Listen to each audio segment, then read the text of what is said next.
Varicose veins తో బాధపడుతున్నారా? దసరా సందర్భంగా ఉచిత కన్సల్టేషన్, సర్జరీపై 20% వరకు డిస్కౌంట్. నమస్తే రమ్మగారు. నమస్తే జయ. రమ్మగారు, మనం కొత్త కొత్త సిరీస్లు చెప్పుకుంటున్నాం కదా, మ్మ్. రాజుల సిరీస్ ఏదైనా స్టార్ట్ చేద్దామా? కానీ మీరు 16 రాత్రుల్లాగా ఎక్స్పెక్ట్ చేయకూడదు. ఎక్స్పెక్ట్ చేయొద్దు, అది పేరే అలా ఉంది. పేరు వల్లనే చాలా మంది అట్రాక్ట్ అయ్యారు. ఇదేదో కొత్తగా వింతగా, అది రమ్మగారి నుంచి అనేసి ఎక్స్పెక్ట్ చేశారు. సరే, ఆ టైప్ ఎక్స్పెక్ట్ చేయలేండి. రాజుల కథ చెప్తాం. జ్వాలాద్వీపం. జ్వాలాదీపం పేరు బాగుంది. జ్వాలాద్వీపం అంటే అగ్నిపర్వతం అన్నమాట. ఆ, అగ్నిపర్వతాలు ఉండే ఒక ద్వీపంలో కథ అన్నమాట. అయితే మొదట కథలో ఈ జ్వాలాద్వీపం గురించి మనకేం కనపడదు. మ్మ్. మొదట ఒక రకంగా స్టార్ట్ అయ్యి రకరకాల మలుపులు తిరిగి జ్వాలాద్వీపం దగ్గర ఎండ్ అవుతుంది అనమాట. మంచి మలుపులు, కథలు బాగుంటుంది, ఇంట్రెస్టింగ్గా ఉంటుంది. మ్మ్. పూర్వం అంట నర్మదా నదీ తీరంలో ధవళగిరి అని ఒక రాజ్యం ఉండేది. దానికి తారకేశ్వరుడు అని ఒక రాజుగారు. ఆయనకి 2 కుమారులు ఉన్నారు, శూరసేనుడు, చిత్రసేనుడు. ఓకే. అయితే పిల్లలిద్దరు, శూరసేనుడు ఒక 24 ఏళ్లవాడు, అతను రాజు అవుతాడు ధవళగిరికి. రెండో వాడు 18-19 సంవత్సరాల చిత్రసేనుడు. వీళ్ళిద్దరూ కలిసి ఒకరోజు ఆ ధవళగిరికి చుట్టుపక్కల ఉన్న ఒక అడవిలోకి వేటకెళ్ళారు. 2 గుర్రాలు వేసుకుని. మామూలుగా రాజకుమారులు ఇలా వెళ్తారు కదా, వెళ్ళారు. వెళ్ళేసి బాగా తిరిగారు. అంతా తిరిగేసరికి చివరికి కొంచెం కొంత దూరం వెళ్ళిన తర్వాత వాళ్ళకి దగ్గరలోనే సింహం వచ్చేసింది. మ్మ్. అదేదో మాటేసి ఏదో ఒక జంతువు కోసం ఉంది. వీళ్ళకి తెలియలా. కొంచెం మంది మార్బలం ఉండి సైనికులు ఉంటే వాళ్ళకి యాను పాను అడవి నిశ్శబ్దంగా అయిపోయింది. పక్షులు కదలటం లేదు, కోతులు కూడా కిచకిచలాడటం లేదు, దగ్గరలో సింహం ఉంది, అవి తెలుస్తాయి. అవును. ఈ కుర్రాళ్ళు వీళ్ళకేం తెలియదు, పసిగట్లేకపోయారా? పసిగట్లయిపోయారు. ఆ గుర్రాలు వేసుకుని వెళ్తున్నారు. అది తప్ప వాళ్ళకి తెలీదు, వెళ్ళటం రావడం తప్ప. ఏవో బాణాలు, కత్తులు ఉన్నాయి, అంతే. అయితే ఏమైంది, సరిగ్గా సింహం ఎక్కడ మాట వేసుకుని ఉందో అటువైపు వెళ్ళిపోయారు. తన వేటకి అడ్డం వచ్చిన వీళ్ళ మీదకి దూకింది సింహం. సింహాన్ని చూసేసరికల్లా గుర్రాలు 2 బెదిరిపోయినాయి. వీళ్ళు ఆపలేకపోయారు. ఆ గుర్రాలు ఏమిటి, అడవిలో తిరగడానికి అలవాటు పడ్డవి కాదవి. దాంతో చేరో పక్కకి పరుగు తీసేసి అన్నదమ్ములు ఇద్దరు గుర్రాలతో సహా ఆ అబ్బాయి ఒకవైపు, ఈ అబ్బాయి ఒకవైపు వెళ్ళిపోయారు. ఓకే. ఈ చిత్రసేనుడి గుర్రం ఎక్కడెక్కడికో తీసుకుపోయింది వాడిని. ఏమిటో ఎక్కడికో వెళ్ళిపోయాడు.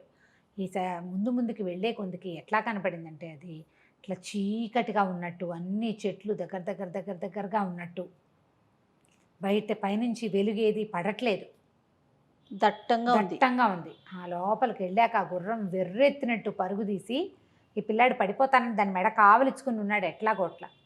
వెళ్ళి ఒక చోట ఆ గుర్రం కాస్త పడిపోయింది. అయ్యో, కింద పడ్డాడు. ఆ గుర్రం కాస్త నురుగులు కక్కుతూ ప్రాణం వదిలేసింది. ఓహో. ఏం చేస్తాడు, ఇక అన్నయ్య ఉన్నాడేమో అని వెతకటం మొదలుపెట్టాడు.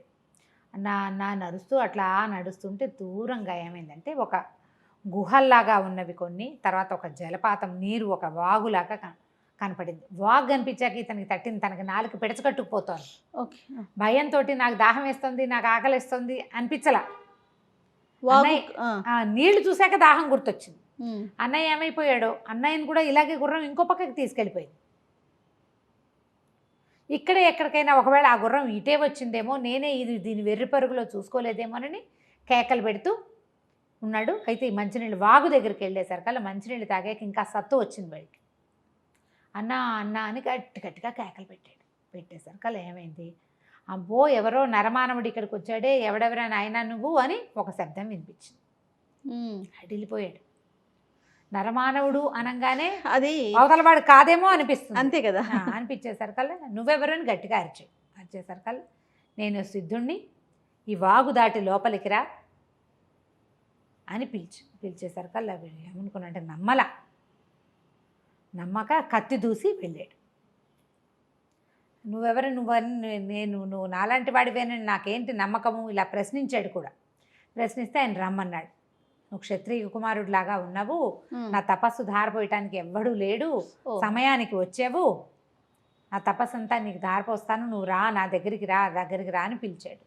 మెల్లిగా వాగు దాటి గుహలాగా ఉన్న ప్రాంతం దగ్గరికి వెళ్ళాడు. లోపలికి వెళ్తే బక్క చిక్కిపోయి ఎముకలు మాత్రమే మిగిలిన ఒక ముది వగ్గు, ఇంత గడ్డం పెరిగిపోయింది, తెల్లగా జుట్టు అంతా తెల్లటి గడ్డం. ఇకనో ఇప్పుడు అని అంత త్రాణ లేకుండా ఉన్నాడు. సరికల్లా మొహమాటం వేసింది ఇతనికి. ఇందాకేమిటో పరుషంగా మాట్లాడాడు, అదేలే దండం పెట్టాడు. మహానుభావ మీరెవరో తెలియదు నాకు, నేను ఎవరో రాక్షసుడై ఉంటాడు నరమానవుడని సంబోధించేసరికి నేను అట్లా భావించానంటే ఆయన నవ్వాడు.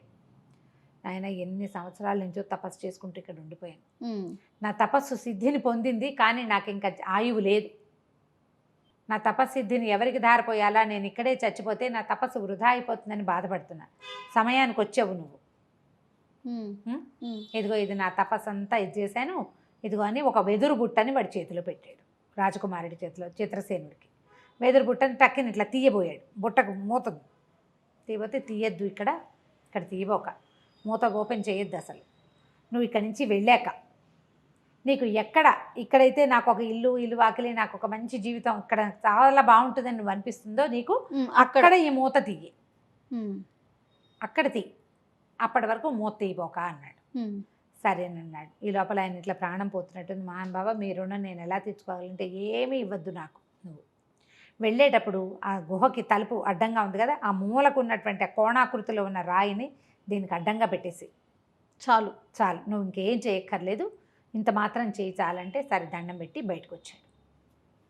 బయటకు వచ్చి ఏం చేశాడు, ఆ కోణంగా ఉన్నటువంటి ఆ రాయిని ఇటు జరిపేసరికల్లా అది ఇట్లా దడదడలాడుతూ ఆ గుహ ఇట్లా లోపలికి కుంగిపోయింది, భూమిలోకి వెళ్ళిపోయింది, ఇక పైకి రాదు, ఆయన అక్కడ మరణించేశాడు. ఈ కుర్రాడి బుట్ట పుచ్చుకుని ఇక్కడ మంచినీళ్ళు తగ్గడు, ఇవి చూస్తే చెట్ల పళ్ళేవి ఉన్నాయి, 4 కోసు తిన్నాడు. చిత్రసేనుడు నడవటం మొదలుపెట్టాడు.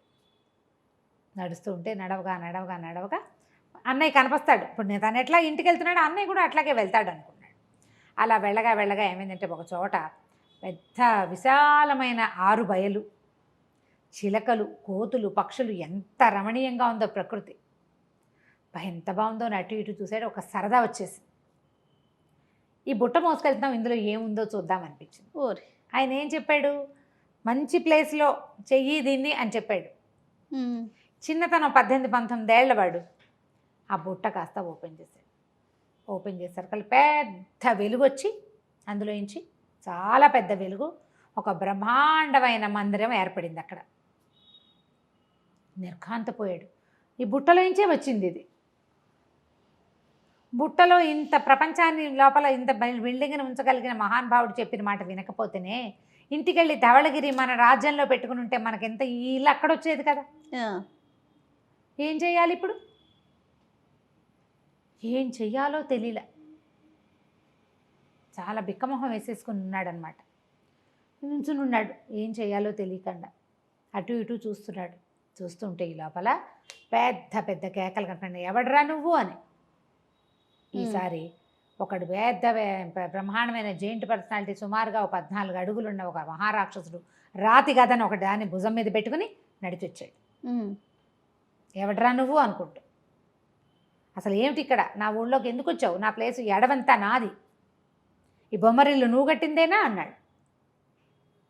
అనేసరికల్లా అవును అన్నాడు, ఒప్పుకున్నాడు అది నాదేనన్నాడు. అనేసరికల్లా ఎంత ధైర్యం, నువ్వు ఇక్కడ కడతావా, నువ్వు అసలు ఎవడివి ఏమిటి అని నిలదీసేసరికల్లా చెప్పాడు.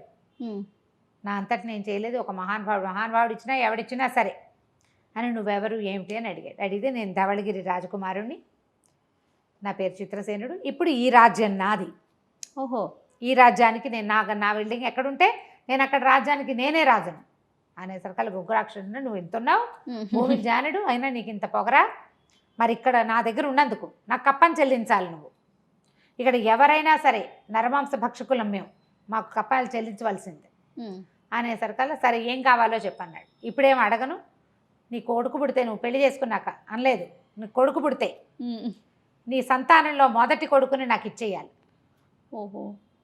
అదే నువ్వు నాకు ఇవ్వగలిగే కప్పం, పిల్లాడిని నాకు ఇవ్వమన్నాడు. వీడు నిర్ఘాంతపోయి, నాకు ఇంకా 18 ఏళ్ళు, నాకు పెళ్ళే కాలేదు, నాకు పిల్లాడు ఎప్పుడు పుడతాడు. సరే ఏమనుకున్నాడు, ఇవాళకి వీడితో గొడవ ఇదైపోతుంది కదా, వాడు 14 అడుగులు ఉన్నాడు, వీడు 6 అడుగులే ఉన్నాడు. సరే నువ్వు ఒప్పుకున్నాడు. సరే ఒప్పుకున్నాడు, అలాగే నా పిల్లల్లో జ్యేష్ఠుడిని నీకు ఇస్తానని ఒప్పుకున్నాడు. సరే ఆనందంగా వెళ్ళిపోయాడు ఉగ్రాక్షుడు, అతని పేరు ఉగ్రాక్షుడు. అక్కడ రాతి కదా భుజాన్ని వేసుకున్నాడు, నడుచుకుంటూ పోయాడు.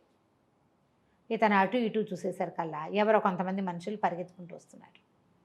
మహారాజా ఇక్కడున్నారా, ఇంత సమయం అయింది, వేట అయిందా, వ్యాఖ్యలు అయిందా, వేట అయిందా అని అడుగుతున్నారు. నన్నేనా అన్నాడు. మిమ్మల్ని మహారాజా, మీరు అలసిపోయినట్టు కనిపిస్తున్నారు, ఉండండి మేనాలు తెప్పిస్తామన్నారు. ఈయన ఒపీయన ఊదాడు నోట్లోంచి, ఏదో ఒక బోరా తీసిలో జేబులోంచి. ఒక 5-6 వచ్చారు, మేనా మోసుకొచ్చారు, ఎక్కి కూర్చోండి అన్నారు. ఎక్కి కూర్చున్నాడు. కూర్చోగానే ఓహం ఓహం అని మోసిపోయారు. ఆ బిల్డింగ్ తెరుచుకుంది, లోపలికి వెళ్ళారు. అన్ని చోట్ల సైనికులు వాళ్ళు వీళ్ళు వ్యవహారం బోల్డంతుంది. తను ఆశ్చర్యంగా చూస్తున్నాడు. ఇది ఒట్టి బిల్డింగ్ కాదు, అదొక మహాసామ్రాజ్యం. అందులో సమస్తమైన వ్యక్తులు ఉన్నారు. వెల్ సెటిల్డ్గా ఉంది. అక్కడి నుంచి లోపలికి వచ్చేసరికి ఈ లోపల నగరాధ్యక్షుడు ఎవరో ఒకడు వచ్చాడు, కోశాధ్యక్షుడు. ఏమేమి ఉన్నాయో నగలు నాణ్యాలు చెప్పడానికి వచ్చాడని. ఓహో. మహారాజు గారు అలసిపోయారు. ఆయన నడవలేకుండా ఉంటే మేనాల్లో తీసుకొచ్చాం, ఇప్పుడు ఏం పెట్టపోకుండా అవన్నీ రేపు పొద్దున ఉదయం నిద్ర లేచాక మాట్లాడతారు, ప్రస్తుతానికి రెస్ట్ ఇద్దామని చెప్పారు. మేనాలు లోపలికి వెళ్ళాడు. లోపలికి వెళ్ళగానే ఈయనకి స్నానానికి ఏర్పాట్లనే స్నానశాల ధవళగిరిలో కంటే బాగుంది. అక్కడి నుంచి భోజనం వచ్చింది, బ్రహ్మాండమైన భోజనం. పొద్దున్న నుంచి ఇప్పుడు పొద్దున బయలుదేరారు వీళ్ళు. మధ్యాహ్నానికి సిద్ధుడిని చూశాడు, సాయంత్రానికి ఇక్కడికి తేలాడు. బిల్డింగ్తో సొంత రాజ్యంతో తయారైపోయాడు. అక్కడి నుంచి ఏమైంది, సరే భోజనం చేశాడు, ఆకలేసేస్తోంది, తిన్నాడు, పడుకున్నాడు. తెల్లవారు లేచాక మంత్రులు, సైన్యాధిపతులు, కోశాధ్యక్షుడు ఎంతమంది వచ్చారు, ప్రతి వాళ్ళు వచ్చి పలకరిస్తున్నారు, లేచారా లేచారా అని. సరే ఇప్పుడు ఈ రాజ్యం ఎక్కడుందో తెలుసుకోవాలి. ధవళగిరికి దగ్గరలో ఉంది. సరే ఏం చెప్పాడు, ధవళగిరి రాజుగారికి మీ కుమారుడు చిత్రసేనుడు క్షేమంగా ఉన్నాడని, ఇక్కడ ఒక రాజ్యాన్ని ఏర్పరచుకుని ఉన్నాడని ఒక కబురు పంపించండి అని. సాయంత్రం కాకుండానే వాళ్ళ నాన్న పరిగెత్తుకుంటూ వచ్చేసాడు. ఏమిట్రా నాయన అనుకుంటా, ఏమిటిది, ఎట్లా సార్ ఈ రాజ్యం ఎట్లా కుదిరింది నీకంటే, ఇవన్నీ తర్వాత చెప్తాను ఉండండి అని అందరినీ పంపించేశాక ఆయనకు చెప్పాడు, ఇట్లా జరిగింది, నేను ఈ పని చేశాను. ఈ లోపల ఉగ్రాక్షుడు అనే ఒక రాక్షసుడు వాడి ప్రాంతానికి కాపుట, వాడేమో జ్యేష్ఠ కుమారుడిని ఇవ్వమన్నాడు. అనగానే రాజు తలపడి, ఊరే రాజ్యాల్లో ఎప్పుడు జ్యేష్ఠుడికి చాలా ఇంపార్టెన్సు, వాడిని ఎలా ఇస్తాను, వాడిని ఎట్లా ఇస్తాం అంటే ఇప్పుడు కాదు కదండి, తర్వాత ఎప్పుడో జరిగే సంగతి, అప్పుడు చూద్దాం ఆనాటికి ఉగ్రాక్షుడిని ఎట్లా మాయ చేయాలో, ప్రస్తుతానికైతే జరిగిపోయింది కదా అని చెప్పాడు.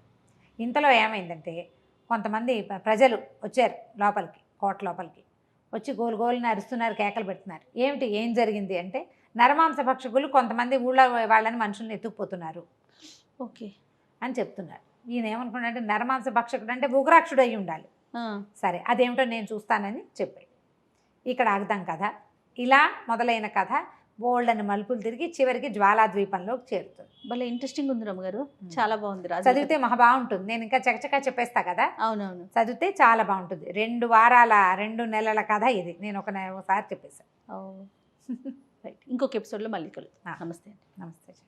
మనం జ్వాలాదీపం అనే ఒక సిరీస్ స్టార్ట్ చేసామండి. ఫస్ట్ ఎపిసోడ్ అయిపోయింది, 2వ ఎపిసోడ్లో సెకండ్. ఈ ఉగ్రాక్షుడి మనుషులు, నరరూప రాక్షసులు, నరమాంస భక్షకులు ఎవరో ఊళ్ళలో జనాల్ని తీసుకెళ్ళిపోతున్నారు. తన నమ్మల. ఎందుకంటే ఉగ్రాక్షుడు చిత్రసేనుడు మాట్లాడుకున్నారు ముందు. ఏమన్నాడు ఉగ్రాక్షుడు, సరే ఇదంతా నాది, ఈ అడవంతా నువ్వు ఇల్లు కట్టుకున్నావు కాబట్టి ఇది నీదంటున్నావు కాబట్టి ఇది ఇల్లు నీకు కుదిరింది కాబట్టి శిస్తు కట్టాలి, శిస్తు కట్టు, నీ పిల్లాన్ని నాకు అప్పచెప్పు అన్నాడు. అతను వీళ్ళని చంపేస్తాడని తీసుకెళ్ళిపోతాడని అనుకోలే, తన పాలనలో ఉన్న ప్రదేశం అని చెప్పాడు కదా. అందుకని నమ్మక వాళ్ళని అడిగాడు, బాబు ఎవరైనా మీరు చూసారా ఉగ్రాక్షుడు వీళ్ళేనా అంటే, ఈ గ్రామస్తులు కొందరు ఏం చెప్పారంటే, అట్లా కాదండి, కొంతసార్లు వాళ్ళు తప్పి తగిలి మనుషుల్ని తీసుకెళ్ళటం, జంతువుల్ని, గేదెల్ని, ఆవుల్ని అలా చూసాం, కానీ పర్టికులర్గా వాళ్ళు మనుషుల్నే తీసుకెళ్ళటం మాత్రం మేము చూడలే. వాళ్ళు జంతువుల్ని, పక్షుల్ని, కోళ్ళని వాటిని పట్టుకుపోవటం మాకు తెలుసు, చూస్తూనే ఉండగానే పట్టుకుపోతారు, రాక్షసుల్లా ఉంటారు. మనుషుల్ని పట్టుకెళ్ళగా మేము ఎప్పుడూ చూడలే, కానీ వాళ్ళు నరమాంస భక్షకులు కాబట్టి తీసుకుపోయి ఉంటారని భావిస్తున్నాం. ఊహ, ఎవరో మాకు తెలియదు. మనుషులైతే మాయమైపోతున్నారు. వాళ్ళు రాత్రివేళ తెల్లవారుజామున కూడా, వాళ్ళు అంతకుముందు పగటి వేళలే సాయంకాలాలే కనపడేవాళ్ళు అనేసరికల్లా సరే ఏమనుకున్నాడు ఈయన, ఆ ఉగ్రాక్షుడు ఎక్కడుంటాడు అని అడిగాడు. ఎక్కడుంటాడంటే తెలుసు జనాలకు కాస్త సుమారుగా.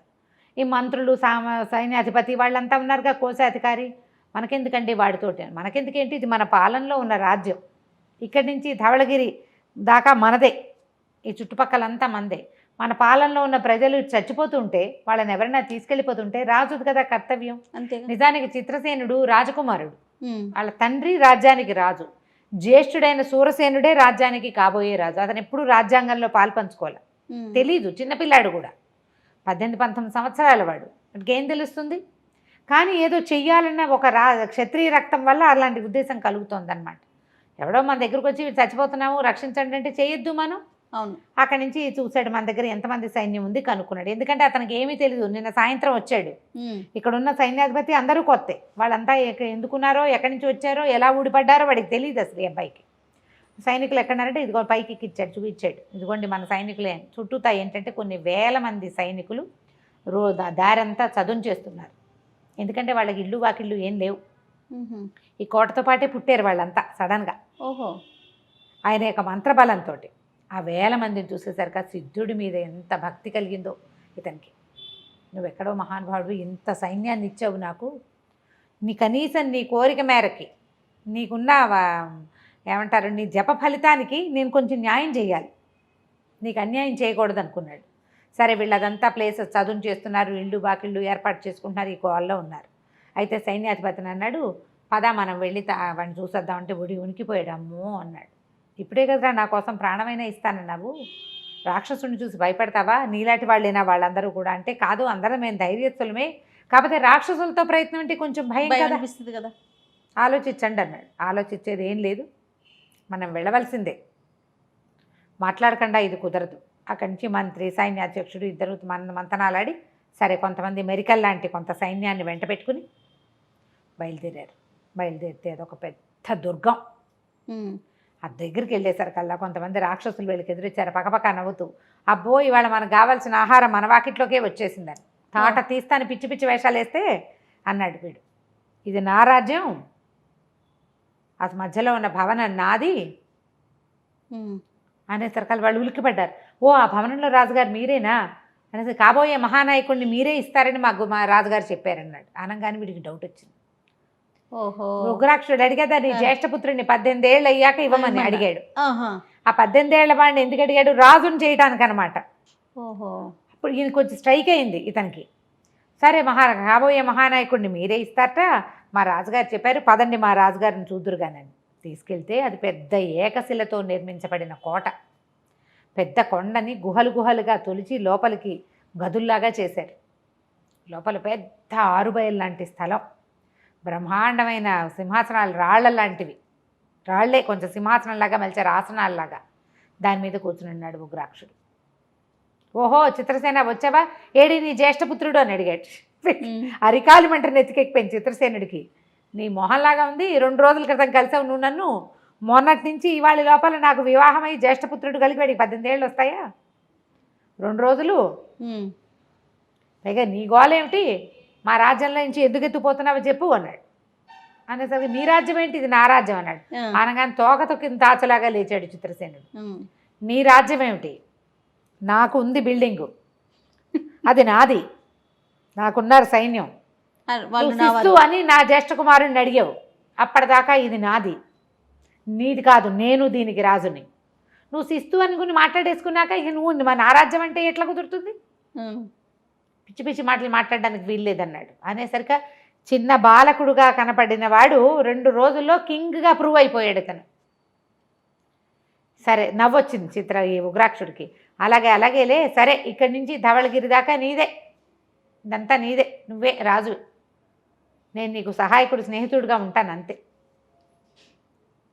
అన్నాడు. అన్నాక అడిగాడు, ఎవరు ఎందుకు మా వాళ్ళని ఉటాయించేస్తున్నారు, ఎందుకు తీసుకెళ్తున్నారు అనేసరికి లేదు మా వాళ్ళు ఎవరు తీసుకెళ్ళరు, ఎప్పుడైనా తప్పి తగిలి ఏ పండక్కో ఒక మానవుడిని తీసుకొస్తారు అంతే తప్ప ఊళ్ళల్లో నుంచి జనాల్ని ఎత్తుకొచ్చే విధానం అసలు లేనే లేదు మాకు. మా ఆహారం మేము పండించుకుంటాం, జంతువుల్ని పట్టుకుంటాం, మాకు ఇక్కడ జంతువులు దొరకన్నాడు మేము ఊళ్ళోకి వెళ్ళి మేకల్ని గొర్రెల్ని గొడ్లని తెస్తాం. అది అసలు ఈ మధ్య జరగల, అడవి నిండా పుష్కలంగా జంతువులు ఉన్నాయి, మేము దుంపలు అవి తింటే వ్యవసాయం చేస్తాం మేము అని చూపించాడు. వ్యవసాయం జరుగుతోంది, వాళ్ళకే పెంపుడు జంతువులు బోల్డని ఉన్నాయి, పెద్ద బిల్డింగులు లోపల రాళ్లతోటే, బోళ్ళంత మంది సైన్యం, అందరూ రాక్షసులు, ఇలాగే 10 అడుగులు 15 అడుగులు ఉన్నవాళ్ళు ఒక్కొక్కళ్ళు. మరి ఇవి ఎట్లా జరిగిందంటే ఇది ఏం చెప్పాడు ఇతను, జ్వాలాద్వీపం పేరు విన్నావా ఎప్పుడైనా అని అడిగాడు. వినలేదన్నాడు. నాకు ధవళగిరి తప్పిస్తే రెండోది తెలీదు. ఈ నర్మదా నది తీరం నుంచి బాగా ముందుకెళ్ళిపోతే సముద్ర తీరాలు దాటాక జ్వాలాద్వీపం అనే ఒక ద్వీపం ఉంది, ఐలాండ్. అక్కడి నుంచి కొంతమంది మనుషులు వస్తున్నారు. వీళ్ళు ఎలా ఉంటారు, వాళ్ళ దగ్గర పెద్ద పెద్ద పక్షులు ఉంటాయి, వాటికి ఇంతంత పొడుగు ముక్కులు, పెద్ద రెక్కలు, మహాభయంకరమైన పక్షులు, నోట్లోంచి మంటలు వస్తుంటాయి వాటికి. ఒక రకంగా డ్రాగన్ లాగా చెప్తున్నారు. అపరిమితమైన పదునైన గోళ్ళు, ముక్కు. దాని మీద పులివేషం వేసుకున్నటువంటి పులిరాయిళ్ళు వాళ్ళు వస్తున్నారు. వాళ్ళే మనుషుల్ని తీసుకెళ్ళిపోతున్నారు. ఇదివరకు మా మీద కూడా వస్తే మా సైనికులు మన నిప్పులు చూపించి వాటిని బెదరగొట్టారు. మేము పట్టుకోవడానికి ప్రయత్నం చేశాం. వాళ్ళల్లో ఒకడు దొరికాడు, కానీ వాడు మర్నాడే చచ్చిపోయాడు. మేము పట్టుకోలేకపోతున్నాం. మా మీద కూడా వస్తున్నారు వాళ్ళు, మేము వాటిని బెదరగొడుతున్నాం. జ్వాలాద్వీపం వాడు అని తెలిసింది మాకు. వాళ్ళే పట్టుకుపోయి ఉంటారు. పెద్ద పెద్ద పక్షుల మీద వస్తారు వాళ్ళు. ఆ పక్షి ఏంటి, మనం ఇప్పుడు అదేంటి అవతార్ సినిమాలో చూసాం మనం, అలా కనపడుతుంది పోలిక. ఇది 60s రాయబడిన కథ జయ, చూడండి. 60లో రాయబడింది. ఈ పెద్ద ముక్కు, నోట్లోంచి మంటలు, పెద్ద పెద్ద రెక్కలు, ఎక్కడికైనా ఊహించారు చూడండి. అక్కడి నుంచి చెప్పాడు. చెప్పేసరికల్లా సరే ఇప్పుడు ఇవి ఎక్కడికి వచ్చాయి, ఏమి వచ్చాయంటే ఈ లోపల కొంతమంది సైనికులు పరిగెత్తుకొచ్చారు. పక్షి పులిరాయిళ్ళు తిరుగుతున్నారు రండి అని. ఆశ్చర్యపోయారు. వీళ్ళంతా భోజనాలు చేసిన వాళ్ళు పరిగెత్తుకుంటూ భోజనం ఆపేసి 2 ముద్దలు కుక్కుని ఎట్లా కొట్లా పరిగెత్తారు అక్కడికి. పరిగెడితే ఫస్ట్ టైం చూశాడు అతని జీవితంలో. చాలా పెద్ద పక్షులు, అవి అసలు రెక్కలు అల్లాడిస్తుంటే మామూలుగా లేదు. మీదకి వస్తే భయం వేస్తుంది. దాని ముక్కు ఇనప ముక్కులాగా ఉంది, బాగా ఇంత పొడుగు ముక్కు. ఆ ముక్కు తగిలినా, ఆ గోళ్ళు తగిలినా, ఆ రెక్కల గాలికి అల్లాడిపోతున్నారు. ఎక్కడ అసలు ఆగేలాగా లేదు. వాళ్ళు ఏం చేస్తున్నారు, వీళ్ళు ఏం చేశారంటే ఒక చెట్ల వెనకాల దాక్కుని చూడటం అన్నట్టు. వాళ్ళు ఈలలు వేస్తున్నారు, సంభాషణ లేదు. విజిల్స్ తోటి కమ్యూనికేట్ చేసుకుంటున్నారు. వాళ్ళు ఆ ఊళ్ళ మీదకి వెళ్ళటానికి ఒక చోట దిగి, కాస్త నిరాబాగా ఉన్న చోట దిగి అటువైపు ప్రయాణం చేస్తున్నారు. ఈ వెనకాల సందడి విని ఇక్కడ ఎవరో ఉన్నారని పరిగెత్తుకొచ్చారు ఇటు. పక్షులు పరిగెత్తుకొచ్చేస్తున్నాయి మీదకి, మామూలుగా లేదు. అక్కడి నుంచి వాళ్ళు కలిసి దొమ్మికి దిగారు. వాళ్ళు కొంతమంది వచ్చారు. పులిరాయిళ్ళు, పెద్ద తోకలు, మొహం అంతా పులి వీటితోటి కప్పబడి ఉండి, పులి మొహాలు లాంటివి. తర్వాత శరీరం మీద పులులు లాంటి కవచాలు. చూస్తే వెంటనే అడులుతారనమాట. అదే మనుషుల్లాగానే ఉన్నారు వాళ్ళు. వాళ్ళ బలం అంతా పక్షులు. రెండోది వీళ్ళ వేషం. వాళ్ళంతా చురుకైన వాళ్ళు కాదు, వాళ్ళకి బలమే పక్షి అంతే. అక్కడి నుంచి వాళ్ళు ఈ లోపల ఉగ్రాక్షుడు తాలూకు ఇంకెవరైనా ఉన్నారంటే వాడి సైనికులంతా వచ్చారు. వాళ్ళు కలిసి యథాశక్తి యుద్ధం చేశారు. ఆ పులిరాయిలు మొట్టమొదట కనపడింది 2 పక్షులు, 2 మనుషులు. వీళ్ళ ఈలలు వేసేసరికల్లా డజన్ల కొద్దీ దిగినాయి అవి. వాళ్ళు కలిసి చెడా మాడా యుద్ధం చేశారు. చివరికి నిప్పులు చూపించేసరికల్లా పారిపోయారు. వాళ్ళు కూడా పక్షులు పారిపోయారు. వీళ్ళకి కనపడడం కోసం రాక్షసులు కాగడాలు తెచ్చారు. మనుషులు కూడా ఉన్నారు ఇక్కడ. ఎవరెవరు వచ్చారు? చిత్రసేనుడు, అతని సైన్యాధిపతి, అతని తాలూకు సైనికులు. వాళ్ళు ఉగ్రాక్షుడు సైనికులు. ఎంత ప్రయత్నం చేసినా ఈ ఉగ్రాక్షుడిని తెక్కొట్టేసింది పక్షి ఒకటి. దాని ముక్కింత పొడుగుంది. వీడు రాతిగత దాన్ని ఏం చేయట్లా, గద ముక్కలు చెక్కలు చేసేస్తుంది. అది బాగా పడ్డ ఎత్తి విసిరేసింది, రెక్కలతో కొట్టేసింది, గట్టి దెబ్బలు. అక్కడి నుంచి తెల్లవారుతుండగా వాళ్ళు వెళ్ళిపోయారు. వీళ్ళంతా పరిల్లి చూసుకుంటే ఏముంది, ఉగ్రాక్షుడు దెబ్బ తగిలి నేల మీద పడిపోయి ఉన్నాడు. చిత్రసేనుడికి దెబ్బలేం తగలేదు. అతను వెనక్కి తప్పుకుంటూనే ఉన్నాడు. తన దగ్గరకు వచ్చిన వాళ్ళ మీదే యుద్ధం చేశాడు, కానీ అతను పక్షుల జోలికి వెళ్ళాల. బట్ తెలుస్తోంది వాటి ముక్కు, వాటి గోళ్ళు, వాటితోటి మనం రక్షించబడలేము అని. ఉగ్రాక్షుడికి ఏంటంటే తల అది ఎక్కువ అన్నమాట. నేను చాలా బ్రహ్మాండ నాయకుడిని, ఇదంతా నాదే, నేను ఎక్కడా తగ్గనని అతను పక్షుల మీదకి వెళ్ళాడు. ఆ పక్షులేమో చితకొట్టేసినాయి. దానదీనా తెల్లవారాక చూసుకుంటే ఏముంది, వీళ్ళలో ఒకడు పోయాడు. చాలామందికి దెబ్బలు తగిలాయి. ఉగ్రాక్షుడు చితకొట్టబడ్డాడు. వాళ్ళు ఒకళ్ళు కూడా దొరకలేదు. వాళ్ళకేం అవల. దెబ్బలు తగిలిన పులిరాయిళ్ళంతా పక్షుల మీదకి పారిపోయారు. ఉగ్రాక్ష ఏమిటి సంగతి, పర్వాలేదా అని అడిగాడు చిత్రసేనుడు. పర్వాలేదు, 10 రోజులు మంచం పట్టాల్సి వస్తుందేమో, ప్రాణాపాయం చేసేంత చేయలేకపోయింది. అది మనిషి అయితే చచ్చిపోయేవాడు, వాడు బండ రాక్షసుడు కాబట్టి బతికున్నాడు అనమాట. ఇప్పుడు ఏం చెయ్యాలి వీటికి, ఇవి ఏ పక్కనకి వాళ్తున్నాయో చూసుకోవాలి. అక్కడి నుంచి చిత్రసేనుడు ఏమన్నాడంటే, నీ తెలివి వీటికి చాలదు, నా మాట విను. కొంతమంది గూఢచారులను పంపిస్తాం. ఇవి ఇప్పుడు ఈ రాత్రి ఇక్కడ దిగాయి, రేపు ఎక్కడ దిగిపోతాయి, ఎల్లుండి ఎక్కడ దిగిపోతున్నాయి, ఎక్కడైనా పొలకు కనపడంగానే మనకి ఆసరా వచ్చి మనం పరిగెత్తుకుంటూ అక్కడికి వెళ్ళేలాగా ప్లాన్ చేసుకోవాలి. ఇట్లా చేద్దామని చెప్పాడు. చెప్పి ఇక తన రాజ్యం జోలికి వెళ్ళలా, ఓహో ఇక్కడే ఉన్నాడనమాట వీళ్ళతో పాటే. ఉగ్రాక్షుడు ఏంటంటే ఇప్పుడు రేపు తమ కాబోయే రాజుని ఇవ్వబోతున్నాడు కదా. ఇక ఉగ్రాక్షుడి కోటలో ఎంత బంగారం ఉందో, ఎన్ని రత్నాలు వజ్రాలు ఎన్ని కనపడ్డాయో చూపించాడు. నేను ఇవన్నీ పెట్టుకున్నానండి. ఇతను అడిగాడు, మీరు రాక్షసులు కదా, మీకు ఇవి ఎందుకంటే రేపు నాటికి 18 ఏళ్ళ తర్వాత జరగబోయే ఒక మహాపర్వానికి ఉపయోగపడతాయని ఉంచానన్నాడు. ఈయనకి తన జ్యేష్ఠపుత్రుడికి 18 ఏళ్ల తర్వాత జరగబోయేదానికి ఏదో అటాచ్మెంట్ ఉందని అనిపించింది. మనుషులకే కాదు మాకు కూడా అవసరాలు ఉంటాయి, మేము ఏదైనా చేయడానికి కావాల్సి వస్తుందని సేకరించి పెట్టానని చెప్తాడు. ఎంత ఉంటుందో బంగారం లోపల, సంచులు సంచులు కట్టినా సరే అలాగే ఉంటుందన్నమాట. ఉగ్రాక్షుడి దగ్గర వాళ్ళ తండ్రి మా ధవళగిరిలో కూడా అంత బంగారం లేదని భావించాడు అతను. సరే, ఇంత బంగారము ఇంత జనాలు కలిగినటువంటి ఉగ్రాక్షుడు, కొత్తగా రాజైనటువంటి చిత్రసేనుడు రాబోయే భాగంలో ఏం చేస్తారో చూద్దాం. తప్పకుండా. నమస్తే రమగారు, మనము జ్వాలాద్వీపం కొత్త సిరీస్ చేస్తూ ఉన్నాం. 2 ఎపిసోడ్స్ అయిపోయినాయండి. సో మూడో ఎపిసోడ్లోకి వచ్చేసాం మనం. ఉగ్రాక్షుడిని చిత కొట్టేసాయి పక్షులు, పడిపోయాడు. సరే, ఎట్లా కొట్లా లేవదీశారు వాళ్ళంతా కలిసి. పాపం ఈయన జాలేసింది చిత్రసేనుడికి. అయ్యో నీకు బాగా గట్టిగా దెబ్బలు తగిలినాయి అంటే భయం వేసింది అనమాట ఉగ్రాక్షుడికి. ఇట్లా వీళ్ళ కోసం వీళ్ళకి దొరికిపోతున్నామే ఒక పిచ్చి పక్షులు.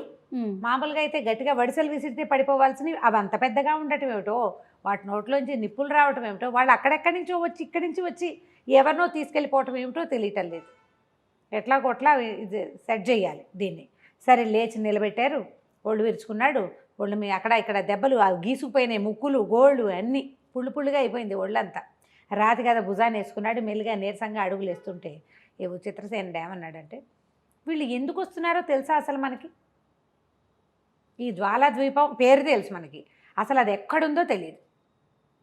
దాని మీద ఉండే వాళ్ళు ఉన్నారు పులిరాయిళ్ళు, పులివేషాలు వేసుకుని వస్తున్నారు. తోకలు అంటే బట్టలు టైట్గా, మొహాలకి ముసుగులు లాంటివి వేసుకుని వస్తున్నారు. వాడెవడో తెలియదు, అదేమిటో తెలీదు, ఎందుకో తెలీదు. వచ్చి అరాకొర అక్కడో మనిషిని ఇక్కడో మనిషిని ఎత్తుకెళ్తున్నారు. ఎత్తుకెళ్ళి ఏం చేస్తున్నారు వీళ్ళు? అదే కదా, తింటున్నారా, ఏమైనా పని చేయించుకుంటున్నారా? అసలు ఇక్కడి నుంచి మనుషులు ఎందుకు? మధ్యలో మనుషులు లేరా? వాళ్ళు అక్కడెక్కడో ఉన్నారు, మనకి దగ్గరలో లేదు. మనకి రాజ్యాలు కనపడుతున్నాయి వరుసగా. ధవళగిరి వాళ్ళ నాన్నది, ఇదిగో మనకు వచ్చింది చిత్రరాజ్యం ఒకటి కొత్తది. ఈయనకు అపూర్వ సౌధం ఒకటి ఏర్పడింది కదా, అక్కడి నుంచి కపిలపురం, అవి మనకి తెలుసు. కొంతమంది సామంతులు తెలుసు. ఇక్కడ ఎక్కడా ఇవి లేవు. ఎందుకు వీళ్ళు వస్తున్నారు అంటే ఇప్పుడు మనుషుల కోసం కాదు, చిన్న పని కాదు. ఇప్పుడు వాళ్ళు అంత బలంగా ఉన్నారు. వాళ్ళ దగ్గర ఉన్న పక్షి ఏంటి, 100 మంది మనుషుల్ని అవలీలుగా కొట్టగలదు. ఒక రాక్షసుని పీకి పాకాన్ని పెట్టింది అది. అలాంటివి ఎన్నున్నాయో. ఒక్కో దాని మీద ఇద్దరిద్దరు చొప్పున ఎక్కుతున్నారు. వెనకాల వాడేవో మాట్లాడుతుంటాడు, ముందున్నవాడేమో ఈ పక్షిని డైరెక్ట్ చేస్తున్నాడు. వాళ్ళు చూస్తే బలశాలులుగా ఉన్నారు. రాక్షసులంత బలం లేదు, కానీ మనుషుల కంటే బెటర్గా ఉన్నారు. ఏమిటి వీళ్ళు ఏం చేయబోతున్నారు? సరే, ఇక ఏమైనా సరే నువ్వు రెస్ట్ తీసుకో, అది సరిగ్గా తెలియాలి మనకి. ఎవడైనా దొరికితే బాగుండు అంటే ఈయన ఏమన్నాడు, ఏం చేయము, ఆల్రెడీ ఒకటి దొరికాడు దొంగ వెధవ, వాడిని చితకొట్టి దీంట్లో అదేమంటారు నూనె తీస్తారు కదా, అందులో వేసి తిప్పారట. గానుగులో వేసి తిప్పేసైనా సరే నిజం కక్కిద్దామనుకుంటే వాడు దొరికింటే చచ్చిపోయాడు. రహస్యం తెలిసే అవకాశం లేదు. వాడు ఎవడైనా దొరకాలి. పక్షిని వీళ్ళు పట్టుకోలేరు. డెడ్ బాడీ ఉంచుకుని ఏం ప్రయోజనం? సమాధానం చెప్పదు. ఏమి అన్నీ శేష ప్రశ్నలే. సరే, ఎవడో ఒకడు దొరికితే ఈసారి చూద్దాం అంటే మళ్ళీ వస్తారు వాళ్ళు. ఏం చేయబోతారు? సరే, చిత్రసేనుడు అన్నాడు, నువ్వు రెస్ట్ తీసుకో, మేము ఇంటికి వెళ్ళిపోతాం అని చెప్పి బయలుదేరారు. బయలుదేరుతుంటే సైన్యాధిపతి అడిగాడు, ప్రభు ఒకవేళ వాడు పులిరాయిళ్ళు వీళ్ళ మీద పడ్డారు, ఎక్కడైతే ఉగ్రాక్షుడు ఉన్నాడో అడవిలో పడ్డారు రైతుల మీద, మన మీదకి వస్తే మనం కూడా ఒక 4 రాక్షసులను ఎవరినైనా కొంతమందిని సహాయం తీసుకెళ్దామంటే చిత్రసేనుడు గుళ్ళు మండింది. ఏమిటి గడదగుడ్డు, రాక్షసు వేధాలని మనం సహాయం తీసుకోవటం ఏమిటి? సందు చూసుకుని వాడు ఎవరైనా మెడకు పుట్టుకుని విరుచుకు తినేస్తే ఏం చేస్తాం? అవును, అంతగా కావాలంటే నేను రాజ్యాన్ని మేనేజ్ చేయలేకపోతే నేను మా నాన్నని తెచ్చుకుంటా, అంతేగాని ఈ రాక్షసుల సహాయాలు అవి నేను తీసుకోను అనేసరికి సైన్యాధిపతి కిక్కురు మనకంటే భయం వేస్తోంది వాళ్ళకి. ఫస్ట్ టైం వాళ్ళ ఎందుకంటే వాళ్ళు పుట్టారు అప్పుడే కొత్తగా. అవును, అతని సౌధము అప్పుడే పుట్టిన సౌధం కదా. వాళ్ళకేమో ఈ రాక్షసి పక్షులను చూస్తే భయంగా ఉంది, రాక్షసులను చూసినా భయంగానే ఉంది, ఏం చెయ్యాలో తెలియదు. సరే, వెళ్తున్నారు. కొంత దూరం బయలుదేరారు. వీళ్ళ దగ్గర కొన్ని గుర్రాలు ఉన్నాయి, కొంతమంది కాలు నడకనే గబగబా నడుస్తుంటే వెనకాల నుంచి 2 రాక్షసులు అరిచి కేకలు పెట్టుకుంటూ వచ్చారు. ఉండండి ఉండండి అని మళ్ళీ ఏదో అయ్యిందని ఆగేసరికల్లా వాడు అన్నాడు. ఆ వచ్చిన వాళ్ళిద్దరు ఏం చెప్పారంటే కుంభికుప్పం అనే ప్రాంతంలో మళ్ళీ పులిరాయుళ్ళు వచ్చారు, పక్షులు కూడా ఉన్నాయి, మరి అక్కడికి రమ్మంటున్నారు అనేసరికల్లా సరే అక్కడ రమ్మనేసరికల్లా వీళ్ళు మళ్ళీ వెనక్కి బయలుదేరారు. ఈ లోపల ఇంకోటి పరిగెత్తుకొచ్చాడు. కుంభికుప్పం దగ్గర ఒకడు దొరికాడు పులిరాయిళ్లలో రాత్రివాడు. వీళ్ళు పులిరాయిలు ఎప్పుడు రాత్రిపూటే వస్తున్నారు, పగటిపూట రావటల్లా. ఆ పక్షి మంటలు నోట్లోంచి మంట వస్తుందిగా, ఆ వెలుగులు అన్నీ చూసేస్తున్నారు వాళ్ళు. ఎవడో ఒకడు దొరికాడు, వాడు చెట్టు మీద ఉన్నాడు. సరే కాబట్టి ఉగ్రాక్ష మహారాజు మిమ్మల్ని తీసుకురమ్మన్నాడు అని మళ్ళీ అందరు పరిగెత్తుకుంటూ వెళ్ళారు. అక్కడ పెద్ద గందరగోళంగా ఉంది. ఒక చెట్టు, పెద్ద చెట్టు మీద ఒకడు పైన కూర్చుని ఉన్నాడు పులిరాయుడు. వాడు పెద్ద పెద్ద కావు కేకలు పెడుతున్నాడు. ఎవడైనా పైకి వచ్చాడో వాడిని పొడిచి నేను పొడుచు చచ్చిపోతాను. ఈ రాక్షసుల కింద అంతా గోలగోలగా అరుస్తున్నారు. ఈ ఉగ్రాక్షుడు ఈయన ఏం చేశాడు, చిత్రసేనుడు వెళ్ళి పరిగెత్తుకుంటూ ఏమిటి గతరంతా ఏమిటి గోలంటే వీడు నిన్న రాత్రే దొరికిపోయాడు, వెళ్ళలేకపోయాడు, వాళ్ళంతా పారిపోయారు. వీళ్ళు చూపించారు కదా యుద్ధం చేశారు, కొన్ని కాగడాలు చూపించారు, దాంతో వాళ్ళు పారిపోయారు. కానీ వీడు ఇక్కడే ఉండిపోయాడు. తెల్లవారుజామున ఇందాకే మేము తెలుసుకున్నాం వీడు ఇక్కడే ఉండిపోయిన సంగతి. మేము పట్టుకోబోయే లోపల చెట్టు ఎక్కి కూర్చున్నాడు. వాడు నేను దిగనంటున్నాడు. చెట్టు ఎక్కిన తర్వాత ఎక్కాడా ఇక దొరికాడా, నీ దొరికినట్టే. వాడు దిగకపోవటం వాడి చేతుల్లో లేదు, మన చేతుల్లో. అవును. వాడు కొంచెం గట్టిగా అరిచి కేకలు పెడుతున్నాడు. ఎవడైనా ఎక్కి పైకి వస్తే వాడిని చంపేస్తాను అని. చెట్టు మీదకి ఎక్కకుండా దింపలేరు కదా. అక్కడి నుంచి ఈయన చిత్రసేనుడు అన్నాడు, ఉగ్రాక్షుడే చెప్పాడు నువ్వు వీడితో మాట్లాడే సానుకూలంగా ఎలాగైనా వాడిని దింపాలి చెట్టు మించి. సరే మీరంతా నిశ్శబ్దంగా ఉండండి అని. ఒరే ఎవడరా నువ్వు, నీ పేరు ఏమిటంటే నా పేరు అమరపాలు అన్నాడు. నేను చెప్పిన మాట వినంటే వీళ్ళంతా చెప్పారు, ఇక నువ్వు చెప్తే వినేదేమిటి, నువ్వేమన్నా మహారాజు అన్నాడు. అని ఎదురుగాలు చిత్రసేనుడు రయ్యమని కత్తి తీసి నేను మహారాజుని, ఈ ప్రాంతం నాది, వీళ్ళంతా నా మనుషులు, నేను ఏది చెప్తే అదే శాసనం. అక్కడ కనపడుతుందా దూరంగా అపూర్వ భవనం చూసావా అన్నాడు. వాడు అటు ఇటు చూశాడు. తెల్లారిపోయింది కదా, కనపడుతోంది భవనం. ఆ భవనానికి రాజుని నేను, ఈ ప్రాంతం అంతా నాది, వీళ్ళు నా మాట వినవలసిందే అనగానే ఇతని సైనికులు వచ్చారు కదా, సైన్యాధిపతి అందరూ చిత్రసేన మహారాజుకి జై అని అరిచేసరికల్లా ఈయన ఏం చేశాడు, ఉగ్రాక్షుడు తన సైనికులకి ఇస్తాను, రాక్షసులు ఉన్నారుగా వాళ్ళని గుడ్లూరువాడు. వాళ్ళు కూడా చిత్రసేన మహారాజుకు జై అన్నారు. రాక్షసులు కూడా జై అనగానే పైన వాడికి కొంచెం ధైర్యం వచ్చింది. బాబు ఎవరండి మీరంటే నా పేరు చిత్రసేనుడు, నేను ఇక్కడ రాజుని, నువ్వెవడివో చెప్పు, నువ్వు దిగిరా, నీ ప్రాణాలకి నా ప్రాణం అడ్డం, నిన్ను వీళ్ళు ఏమీ చేయరు, నువ్వు మాకు సహాయం చేసావా మేము నేను ప్రాణాలతో వదిలిపెడతాం. ఓకే అనేసరికి వాడు మెల్లిగా వచ్చాడు, కిందకి దిగి వచ్చాడు. నీ కత్తి మా సైన్యాధిపతికి ఇచ్చేయమన్నారు. సైన్యాధిపతి కత్తి తీసేసుకున్నాడు, హ్యాండ్ ఓవర్ చేసుకున్నారు. అప్పుడు నువ్వెవరు అని అడిగితే నేను పులిరాయుడు కానండి, వాళ్ళతో పాటు వచ్చాను, మరి నేను నాగపురం, ఇది మన కపిలపురం సైన్యాధిపతి, కపిలపురం మహారాజైన నాగవర్మ గారి సైన్యంలో వాడిని, వీళ్ళకి సహాయంగా ఆయన నన్ను పంపించాడు, వాళ్ళతో పాటు కొంతమందిని పంపాడు, నన్ను కూడా వాళ్ళకి అప్పచెప్పాడు అనగానే ఉగ్రాక్షుడు నిర్ఘాంతపోయాడు. కపిలపురానికి నాగవర్మ రాజు ఏమిటి, వాడు సైన్యాధిపతి కదా, ఆయన వీరసేనుడు రాజు. నాగవర్మ దానికి సైన్యాధిపతి అనగానే ఈయన ఏం చెప్పాడు, వీడు అమరపాలుడు, నీకు సమాధానం చెప్పను నేను, నువ్వు రాజుగారు బంటు, నేను రాజు అడిగితేనే చెప్తానంటాడు. రాజు అడిగాడు ఏమిటి ఎవరు ఏమిటి అంటే ఈ వీరసేనుడు అనే మహారాజు కపిలపురానికి రాజు, ఆయనకు ఒక కూతురు ఉంది. ఆ కూతుర్ని చెరపట్టి నాగవర్మ సైన్యాధిపతి రాజుగారిని ఎక్కడో బంధించేసాడు. ఓకే అమ్మాయిని పట్టుకున్నారు, ఆయన ఎక్కడో ఉండిపోయాడు. మొత్తం సైన్యం అంతా నాగవర్మ పాలైపోయింది. అతనికి జ్వాలాద్వీప వాసులతో ఫ్రెండ్షిప్ ఉంది. జ్వాలాద్వీపం నుంచి ఒక సైన్యాధిపతి వచ్చాడు, కరవీరుడు వాడి పేరు. వాడి పక్షుల్ని తీసుకొచ్చాడు. వాళ్ళు ఏం చేశారు, వీళ్ళు ఈ అమ్మాయిని పట్టేసుకుని మరి ఆయన ఎక్కడో బంధించేసి రాజ్యాన్ని స్వాధీనం చేసుకుని ధవళగిరి మీదకి దండెత్తారు. ఓకే అనగానే గుండెల్లో రాయబడింది చిత్రసేనుడికి, ధవళగిరి వీడి నాన్నది, తండ్రి రాజ్యం తారకేశ్వరుడి రాజ్యం. అనగానే నిర్ఘాంతపడి ఇప్పుడు మా నాన్న మీదకి వచ్చాడా అంటే వచ్చాడు.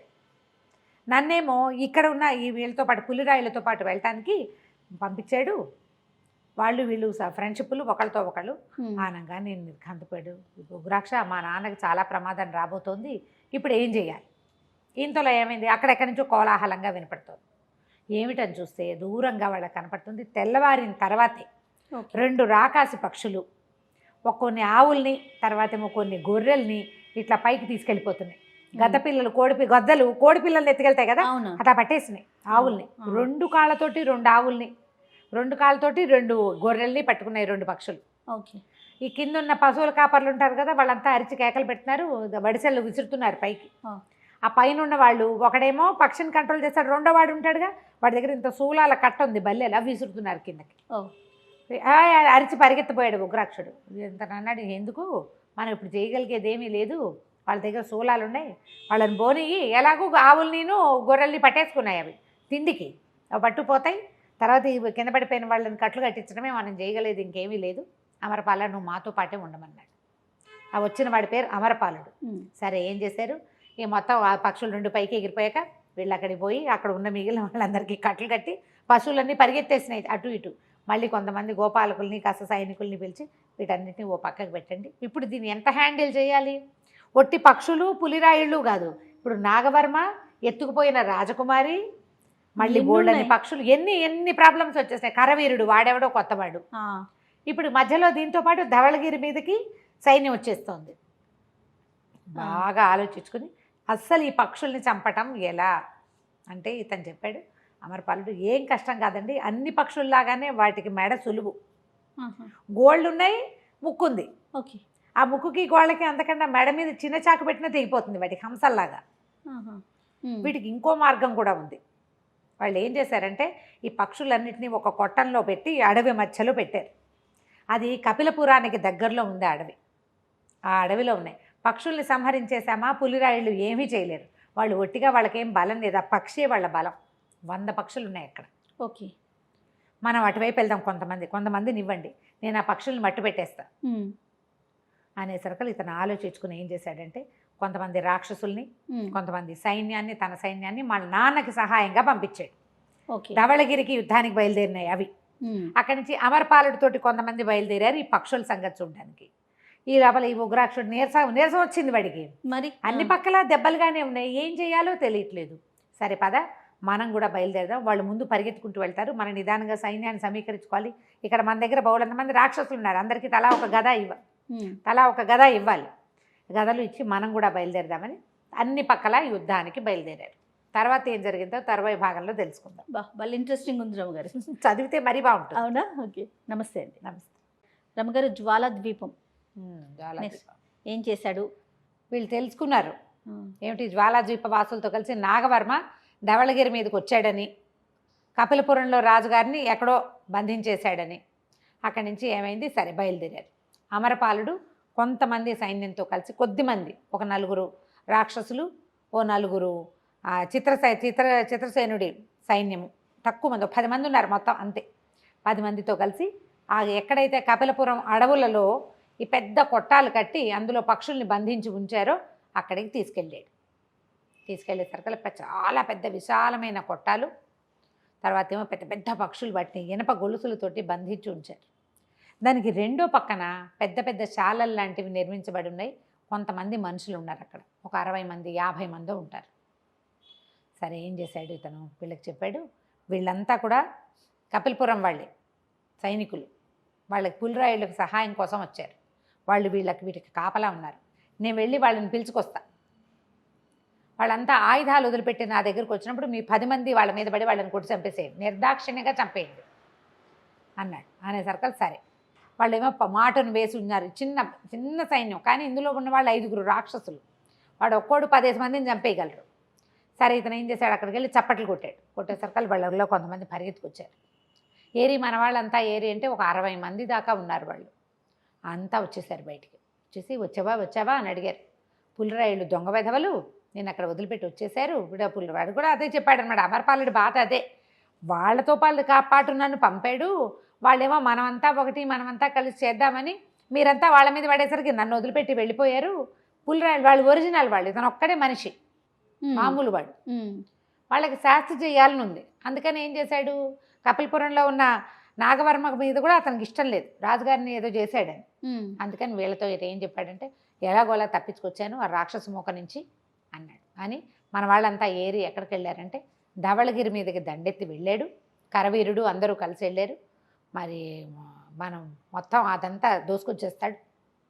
కపిలపురం మన దగ్గరే ఉంది, ధవళగిరి మనకే వస్తుంది, ఆ పక్కన అపూర్వమైన కోట ఒకటి ఉందిట, అది కూడా పట్టేస్తాడు.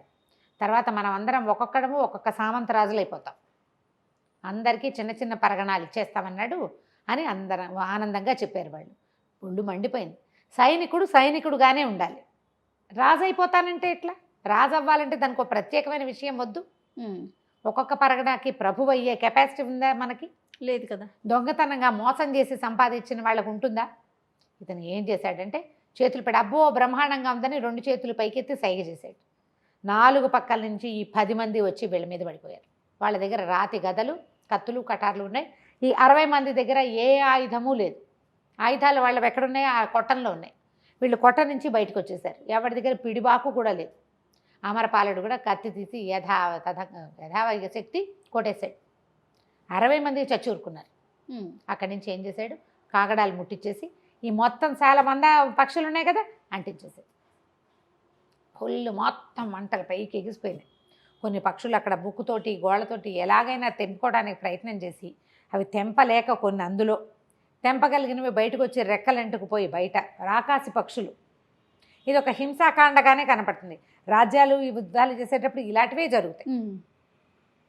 అక్కడి నుంచి ఈ మొత్తం మంట అంతా వచ్చేది. మంట ఎప్పుడైతే మంట పైకి ఎగిసిందో మన కోసం వస్తున్న వాళ్ళు మనని చూస్తారు గ్యారంటీగా. మనం ఈ పని చేసామని తెలుసుకుంటారు. మనం కపిలపురం వైపు వెళ్దాం.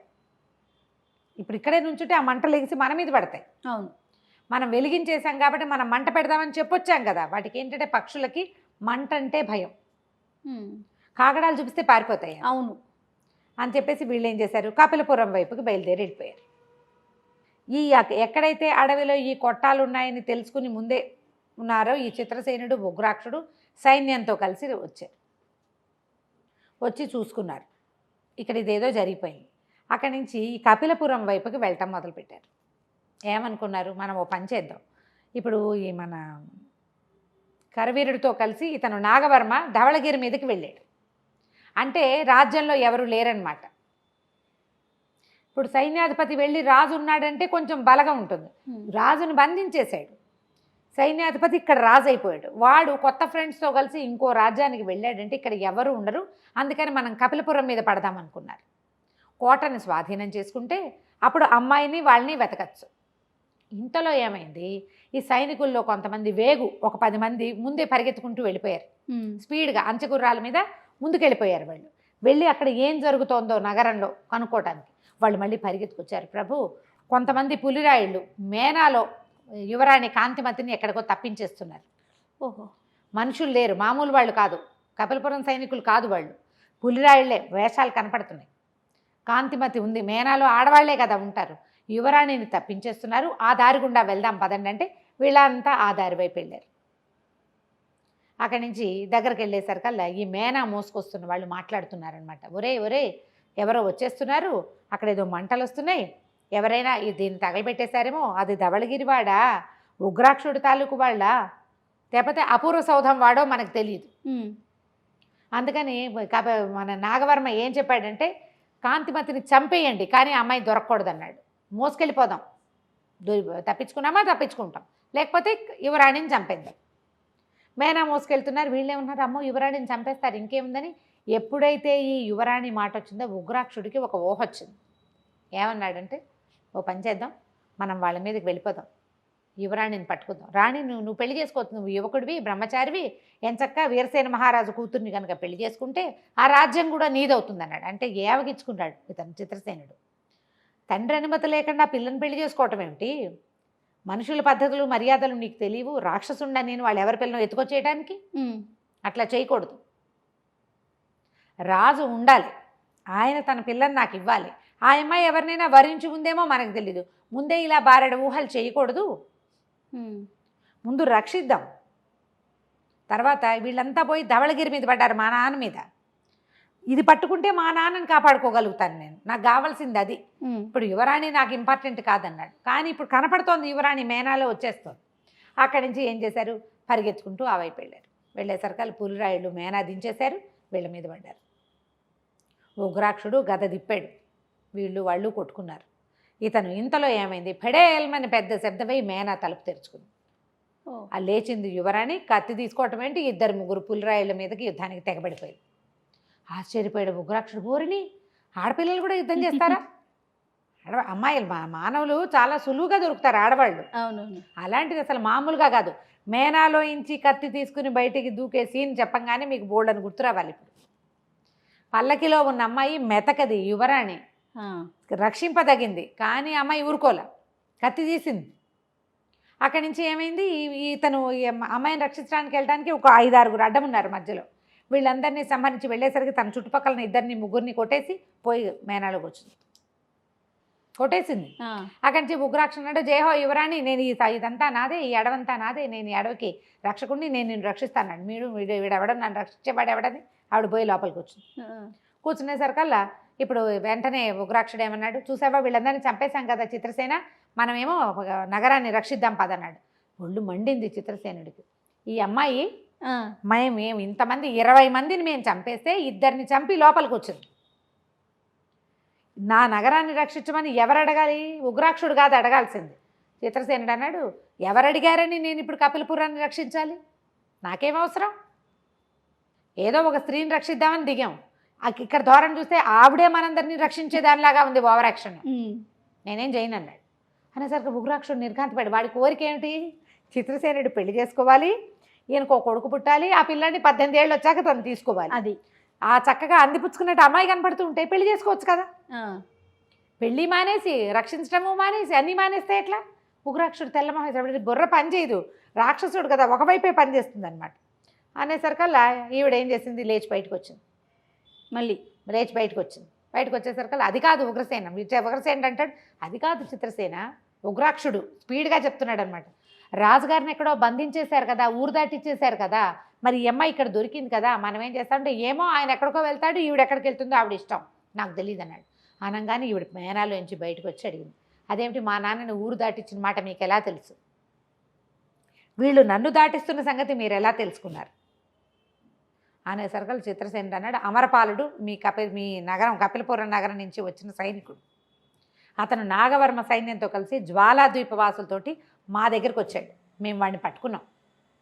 వాడు చెప్పాడు వీరసేన మహారాజుని దాటిచ్చేశారంటే, లేదు లేదు మా నాన్న దాటించలా, మా నాన్న కోటలోనే ఉన్నాడు, ఎక్కడో దాచిపెట్టారు, మా నాన్నని కోట దాటించలేదు, ఇతను నన్ను పెళ్లి చేసుకుంటానన్నాడు, నన్ను దాటించడానికి చూశారు వాళ్ళు.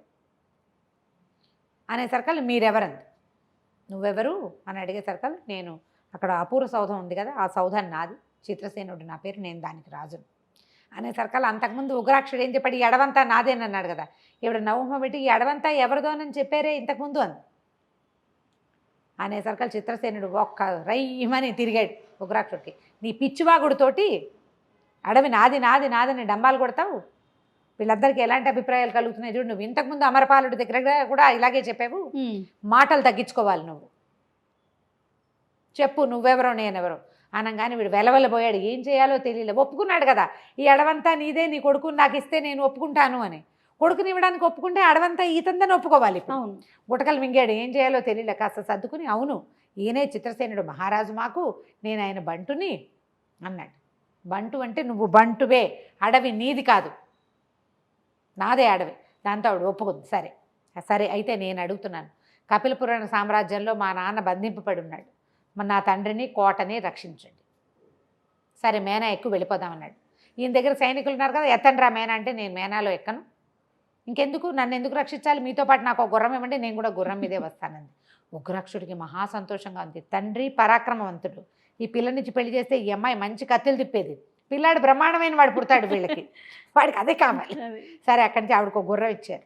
ముగ్గురు కలిసి గుర్రాలు ఎక్కారు, సైన్యాన్ని వేసుకుని బయలుదేరారు. బయలుదేరితే కోట దగ్గర అంతా కామ్గా ఉంది, ఎవ్వరు లేరు. కోట పైన 2 రాకాసి పక్షులు తిరుగుతున్నాయి. ఓహో, అడిలిపోయారు వీళ్ళు. అమ్మో పక్షులు చచ్చిపోయామనుకున్నాం, మళ్ళీ ఇక్కడ ఉన్నాయి. పక్షులంటే భయం వీడికి. ఉగ్రాక్షుడు చావు దెబ్బలు తిన్నాడు వాటి చేతిలో, మళ్ళీ వచ్చినా ఇప్పుడు ఏం చేయాలి? అయితే ఏమన్నాడంటే, ఎక్కువ ఉండవు, 100 పక్షులనైనా కాల్చేసి ఉంటాడు అక్కడ. ఆ మంట చూసాం మనం, కౌరు వాసన విపరీతంగా వచ్చింది, అడవంతా వాసనగానే ఉంది, గ్యారంటీగా చచ్చిపోయినాయి. ఆ నాగవర్మ వెళ్తూ ఆ కరవీరుడి సాయంతో ఈ 2 పక్షుల్ని ఇక్కడ కాపలా పెట్టి ఉంటాడు. అమరపాలుడు కూడా కోట మీద పడ్డానికి వాడి దగ్గర సైన్యం ఏది 10 మందే వాళ్ళు ఉన్నది. భయపడి ఇక్కడెక్కడో దాక్కుని ఉంటాడు, మన కోసం చూస్తున్నాడేమో చూద్దామని కాసేపు ఇక్కడ వెయిట్ చేశారు, వంటలు చేసుకున్నారు కోట బయట. ఆ పక్షులు మాత్రం పహరా తిరుగుతున్నాయి పైన. కాసేపట్లో వీళ్ళు వంట చేస్తున్న పొగ రాగానే అమరపాలుడు మిగిలిన వాళ్ళు చూసుకున్నారు. పొగ వచ్చేసరికల్లా ఎవరు చేసుకుంటారు వంట? పరిగెత్తుకుంటూ వచ్చాడు. వచ్చి ఇక్కడ చాలా హడావిడిగా ఉంది, ఆ పక్షులను చూసేసరికల్లా మేము బెదిరి ఆగిపోయాము. కోటలో చాలా తక్కువ సైన్యం ఉంది, ఉన్నారు కానీ చాలా తక్కువ. కొంతమంది పులిరాయిళ్ళు ఉన్నారు, కొంతమంది మామూలు వాళ్ళు ఉన్నారు. ఒకడు వేగు దగ్గరికి వెళ్ళాడు, ఎక్కువ వెళ్ళడానికి లేదు, ఎక్కువ మంది వెళ్తే పక్షుల్ని బయటికి తోలేస్తారు వాళ్ళు అనేసరికి మళ్ళీ ఇప్పుడు పక్షులు ఎట్లా? అమరపాలుడు చెప్పాడు. అమరపాలుడు ఏమనంటే ఇందాకటిదే విధానం, మనం ఇంతకుముందు ఏం చేసాం, మంట పెట్టాం. ఈ పక్షుల మీదకి మంటే 10 మంది వెళ్తాం లోపలికి. ఆ పక్షులు మన మీదకి రాగానే ఒక్కొక్కడు 10 మందిలో ఒకడు కాగడ వేస్తాడు దాని మీదకి బాణాలు. వీటిని చూస్తే అవి పారిపోతాయి అంతే. సరే అక్కడి నుంచి ఏం చేశారు, వంటలు చేసుకుని తిన్నాక తెల్లవారగానే ఈ కోట మీదకి బయలుదేరారు. ఇప్పుడు కోట కూడా చాలా పెద్దది. చిత్రసేనుడు ఏమన్నాడంటే, నువ్వు ఈజీ మెథడ్, నీ దగ్గర రాక్షసులు ఉన్నారు బ్రహ్మాండమైన వాళ్ళు, ఈ గోడ తలుపులు పగలగొట్టండి, గోడకి చిల్లులు పెట్టండి. ఉగ్రాక్షుడికి అలాంటి పనులు చాలా ఇష్టం, కొండలు తొలవటము అవి చేసేవాళ్ళు వాళ్ళు. సరే అక్కడే తన బంట్లలో 10 మందిని ఒక గ్రూప్ కింద చేసాడు. ఒకళ్ళేమో కొంతమంది ఏమో కోట గోడ పగలగొట్టండి. ఆ గోడ పగలగొట్టడానికి ఏం చేయాలి, పెద్ద పెద్ద మాన్లు చెట్లు విరుచుకొచ్చి కొట్టాలి దాన్ని. మనం చూస్తాం సినిమాల్లో కనపడుతూ ఉంటుంది, లాగ్స్ పట్టుకోవటం, గోడ తలుపుకేసి కొట్టేయటం. ఓ 2 పదులేమో ఆ పని చేయండి, మిగిలిన వాళ్ళు తలా ఓ పక్కన గుణపాలు తీసుకోవటం, తవ్వేయటం. మొత్తం గోడలన్నిటికీ ద్వారాలు చేసేసారు వాళ్ళు తవ్వేసి. కోట గోడలు పగిలిపోయినాయి. అట్టించి పైనుంచి సైనికులు రాళ్ళు రువ్వటం మొదలెట్టారు. వీళ్ళేమో పక్షుల్ని ఎంకరేజ్ చేశారు. వీళ్ళు ఏం చేశారు, కాగడాలు వేశారు. ఆ పక్షులు 2 ఇద్దరు పులిరాయిళ్ళు ఉన్నారు కదా, ఒక పక్షి ఏమో కాలిపోయింది, ఓ పక్షి ఏమో పారిపోయింది. ఆ పైనుంచి పులిరాయిళ్ళు దాని మీద నుంచి పడిపోయారు, దానికి కంట్రోల్ లేదు, వెంటనే అది అవతలకి వెళ్ళిపోయింది. ఒకటి దానికి రెక్కలు అంటుకుని ఆ కాలుతున్న రెక్కలతోటి అది ఎక్కడికో పారిపోయింది. పక్షులు లేవు. ఈ లోపల కోట గోడలు బీట్లు ఇచ్చేసినాయి, తలుపులు పగిలిపోయినాయి. లోపలికి వెళ్ళిపోయారు వీళ్ళు. వీళ్ళ జనం ఎక్కువ మంది ఉన్నారు. ఎవరెవరున్నారు, ఇతను చిత్రసేనుడితో వచ్చిన సైన్యం, ఉగ్రాక్షుడి రాక్షసులు, అమరపాలుడితో ఉన్న 10 మంది మొత్తం కలిసి లోపలికి పరిగెత్తారు. లోపలికి వెళ్ళారు, దొరికిన వాళ్ళు దొరికినట్టు కట్టేశారు. ఈ నాగపురం వాళ్ళకి, కపిలపురం వాళ్ళని కట్టేయక్కర్ల, వాళ్ళు లొంగిపోతారు. వీళ్ళు మనవాళ్ళేనని తెలుసు కదా, పులిరాయిళ్ళని మాత్రం కట్టేశారు. తలా పక్కన దొరికిన వాడిని దొరికినట్టు చంపేశారు. ప్రాణాలతో పట్టుబడి బిక్కమహాలు వేసిన వాళ్ళని కట్టేశారు. అక్కడి నుంచి కోట అంతా వెతకటం మొదలుపెట్టారు. అన్ని పక్కల వెతగ్గా చీకటి పడే సమయానికి దూరంగా దివిటి పట్టుకుంటే ఒక చిన్న నీడ ఒకటి కనపడుతోంది, మానవాకారం. ఎవరో గోడ కానుకొని కూర్చున్నట్టుగా ఉంది. దానికి ఆ వెళ్ళే ద్వారానికి పెద్ద తలుపు, ఇంతలావు తాళం. ఆ తాళం ఏం చేసినా పగలకొట్టలేకపోయారు. ఈ లోపల ఈవిడేం చేస్తుందంటే, ఆవిడ కాంతిమతి యువరాణి పేరు, ఉగ్రాక్ష దీన్ని పగలగొట్టంటే తాళం పగలకొట్టలేకపోయాడు ఉగ్రాక్షుడు కూడా. ఏమన్నాడంటే, వీళ్ళు చాలా మానవుల తెలివితేటలు చిన్నవి కాదు, ఈ ద్వారం చిన్నది తాళం పెద్దది అని ద్వారాన్ని పీకి పక్కన పెట్టాడు. ద్వారం వచ్చేసింది. లోపలికి వెళ్ళి చూస్తే నోట్లో గుడ్డలు కుక్కి కాళ్ళు చేతులు కట్టేసిన మహారాజు అక్కడ కనిపించాడు.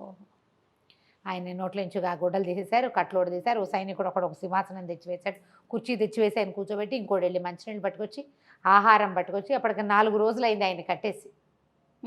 బతికున్నాడంతే శల్యావశిష్టంగా. ఆయన మెల్లిగా సేద తీర్చేయక చూస్తే ఏముంది, ఉగ్రాక్షుడిని చూసరికి ఆయన ఉలికిపడ్డాడు. వీడు ఆ నగరాన్ని దాన్ని రక్షించేవాడు కదా అని అనుకుంటే ఈయన పరిచయం చేసింది, ఇతను ఆ సౌధానికి రాజని. నేను ఇతను నా బంటు ఉగ్రాక్షుడు అనేసరికి మేము వేరే కథ విన్నాము, ఉగ్రాక్షుడిదే ఆ ప్లేసు, ఎవరో కొత్తగా ఒకడు అపూర్వ సౌధాన్ని నిర్మించాడని, అదేదో మంత్రసౌధం అని విన్నాము, మేము వేరే కథలు విన్నామంటే కాదు, అడవి నాది, ఆ సౌధం నాది, నేనున్న నాళ్ళు ఆ రాజ్యం నాదే, ఉగ్రాక్షుడు నాకు బంటు అని చెప్పాడు. చెప్పాక సరే మీరు ఎట్లా దొరికారు, ఏం చేశారు అంటే, సరే ఇటు ఈ నాగవర్మ అనేవాడు నా దగ్గర సర్వసైన్యాధిపతిగా ఉన్నాడు, నన్ను ఎప్పుడు తప్పుదోవ పట్టిస్తూనే ఉన్నాడు, మొదటి నుంచి తప్పుదోవ పట్టించి చివరికి నన్ను ఇట్లా కటకటాల పాలు చేసి నా పిల్లని ఎత్తుకుపోయి చంపడానికి ప్రయత్నం చేశాడు. ఎవడైనా సరే వాడిని జీవించి తెచ్చిన వాడికి అర్ధరాజ్యం ఇస్తా, చంపేసి తెచ్చిన వాడికి 1000 మొహరీలు చేస్తాను అని చెప్పాడు. అర్ధరాజ్యం ఇస్తారా నాన్న, ఇవ్వాల్సిందే, ఎవడు బతికింది వాడిని పట్టుకొస్తాడో వాడికి అర్ధరాజ్యం ఇస్తానన్నాడు. అక్కడి నుంచి ఈ లోపల ఏమైంది, ఇంకో పక్క నుంచి ఎక్కడి నుంచో సైన్యం వస్తుంది. ఈ వస్తున్న సైన్యం ఎవరో తెలియలే. అమరపాలుడు పైకి ఎక్కి చూశాడు, మీ నాన్నగారు వాళ్ళు వస్తున్నారో అర్థం కావట్లేదు, వాడే కపిలపతి పురాన్ని జయించిన వాడు, ముందు జయించిన నాగవర్మ వాడొస్తున్నాడో అర్థం కావట్లేదు, కొంచెం ఓపిక పట్టి బయటికి వెళ్ళి చూద్దాం, ఈ లోపల మహారాజుని అంతఃపురంలోకి పంపించేసేద్దాం. యువరాణిని పంపేశారు. బయటికి వెళ్ళి వాటిని ఏమనుకున్నారంటే, మనం అసలు సౌండే చెయ్యొద్దు, వచ్చేవాడెవడో లోపల గ్యారంటీగా వస్తాడు కదా. కొత్తవాడు అనుకో ఇట్లా పగిలిపోయిన నగరాన్ని చూసి అనుమానపడి బయట ఆగుతాడు. ఆల్రెడీ ఈ నగరానికి చెందినవాడే అయితే లోపలికి ఖచ్చితంగా వస్తాడు. సౌండ్ లేదు, రాక్షసులందరూ దాక్కున్నారు. వాళ్ళకి అదో ప్రత్యేకమైన సమస్య, ఆకారాలు కనపడతాయి కదా. మనుషులు సైనికులంతా కూడా దాక్కోండి, అసలు శబ్దమే చేయొద్దు, లోపల దాకా రానిచ్చి కుమ్మేసేద్దాం ఓహో అని చెప్పి ఎవరి దారిని వాళ్ళు గప్చిప్పుగా నిలబడ్డారు. ఎవరు వస్తున్నారో మళ్ళీ భాగంలో చూద్దాం. తప్పకుండా అండి. నమస్తే. నమస్తే. రమగారు, మనం జ్వాలాద్వీపం సిరీస్ చేస్తున్నాం కదా, నెక్స్ట్ ఎపిసోడ్ అండి. చిత్రసేనుడు ఉగ్రాక్షుడు కపిలపురంలో చేరిపోయారు. కోటలోకి ఎవరో వస్తున్నారని తెలిసింది. ఆ వస్తున్న వాళ్ళు ఎవరు అని చూసుకుంటే వీళ్ళు ఆ ఊరేళ్ళ ధవళగిరి మీదకి వెళ్ళారు. చిత్రసేనుడు వాళ్ళ నాన్న తారకేశ్వరుడి మీదకి చితకొట్టేశారు వాళ్ళు వీళ్ళని. చితకొట్టేసేసారు కల్లా ఇతను మన నాగవర్మ, అతనికి తోడుగా వచ్చిన పులిరాయిళ్ల సైన్యాధిపతి అయిన కరవీరుడు, వీళ్ళిద్దరూ కొంత సైన్యంతో పారిపోయి, చాలా సైన్యం అక్కడ చచ్చిపోయింది, పారిపోయి వచ్చేస్తారు. వాళ్ళేమనుకున్నారు, దూరం నుంచి చూసి వీళ్ళని అర్థమవ్వగానే వీళ్ళు ఏం చేశారంటే, ఎవరైనా సరే కోటలోకి వచ్చేదాకా వాళ్ళని ఏం డిస్టర్బ్ చేయొద్దు, చూద్దాం అని చెప్పి ఈ రాక్షస బంట్లు బోళంత మంది ఉన్నారు కదా, ఉగ్రాక్షుడి బంట్లు, వీళ్ళందరినీ దాచేశారు. నిశ్శబ్దంగా ఉంది కోట. తలుపులు వేసేయడానికి ఏమీ లేవు, ఎందుకంటే కోట గోడంతా పగలగొట్టేశారు వీళ్ళు. రాక్షసులందరూ గదలు పుచ్చుకుని తవ్వేశారు కదా, మొత్తం కోట గోడంతా ద్వారాలే, అన్ని చోట్ల హోల్స్ కొట్టేశారు. నిశ్శబ్దంగా ఉంది కోట అంతా. దూరం నుంచి వస్తున్నారు నాగవర్మ, కరవీరుడు. ఏమనుకున్నారంటే, తారకేశ్వరుడేమో తన్ని తరిమేశాడు, మనకిప్పుడు పెట్టని కోట ఏదంటే కపిలపురమే. కోట గట్టిది, మన సైన్యం కొంత ఉంది, 2 పక్షులు ఉన్నాయి ఇక్కడ, కాబట్టి ఇక్కడ దాక్కొద్దాం. దగ్గరకు వస్తుంటే వాళ్ళకి తెలిసింది కోట అంతా ఛిద్రమైపోయింది, బయట ఉన్న కాంపౌండ్ వాళ్ళంతా పగిలిపోయింది, అగర్తంతా పూడ్చుకుపోయింది. ఇదేమిటి ఇలా ఉంది? పోనీ చచ్చిపోయిన శవం కానీ, ఓ గుర్రం కానీ, ఓ ఇది కానీ ఏమీ లేదు, శబ్దం లేదు. ఎవరైనా దీని మీదకి వచ్చి పడ్డారా?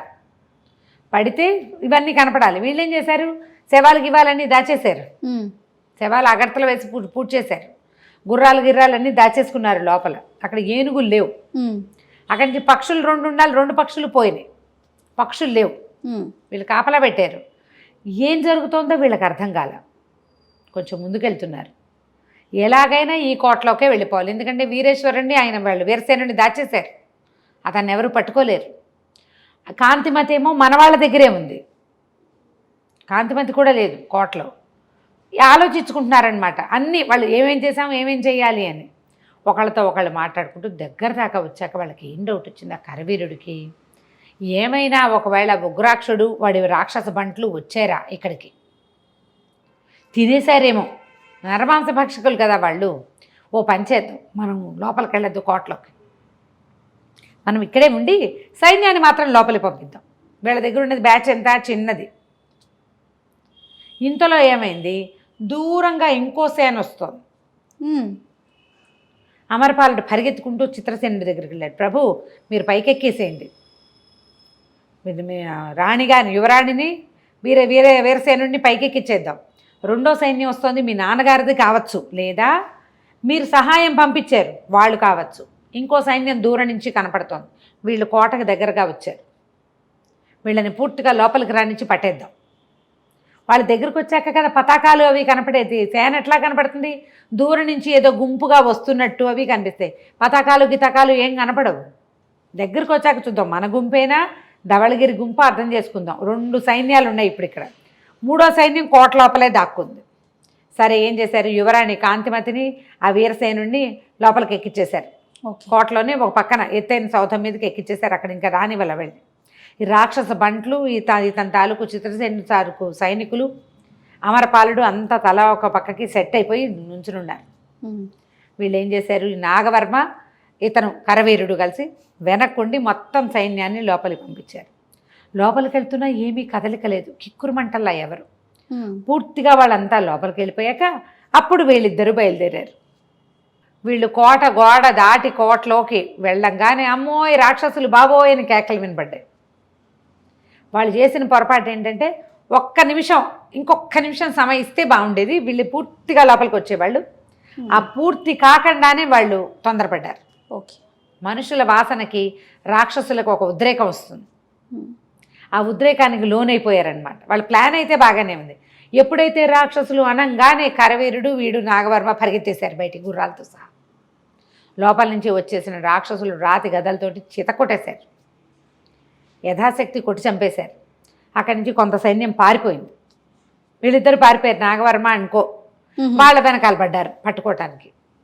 ఎప్పుడైతే తప్పించుకున్నాడు అన్న మాట రాగానే ఇక రాజుగారు తర్వాత ఏమో చిత్రసేనుడు ఎవడు వీడిని ప్రాణాలతో తెస్తాడో వాడికి 1000 బంగారు నాణ్యాలు ఇస్తామని, రాక్షసులకి ఆహారంగా 2 మనుషుల్ని ఇస్తామని ప్రకటన చేశారు. వీళ్ళు వెనకాల పరిగెత్తుకొస్తూ రాతి గదలు ఉన్నాయి వాళ్ళ దగ్గర, విసిరేస్తున్నారు. విసిరేస్తుంటే కరవీరుడు ఎక్కిన గుర్రానికి రాత్రి గద తగిలేసింది. దాని వెనక్కాళ్ళు విరిగిపోయి బొక్కబొరలా పడింది. పడేసరికి ఇప్పుడు ఎట్లా తప్పించుకుంటాం?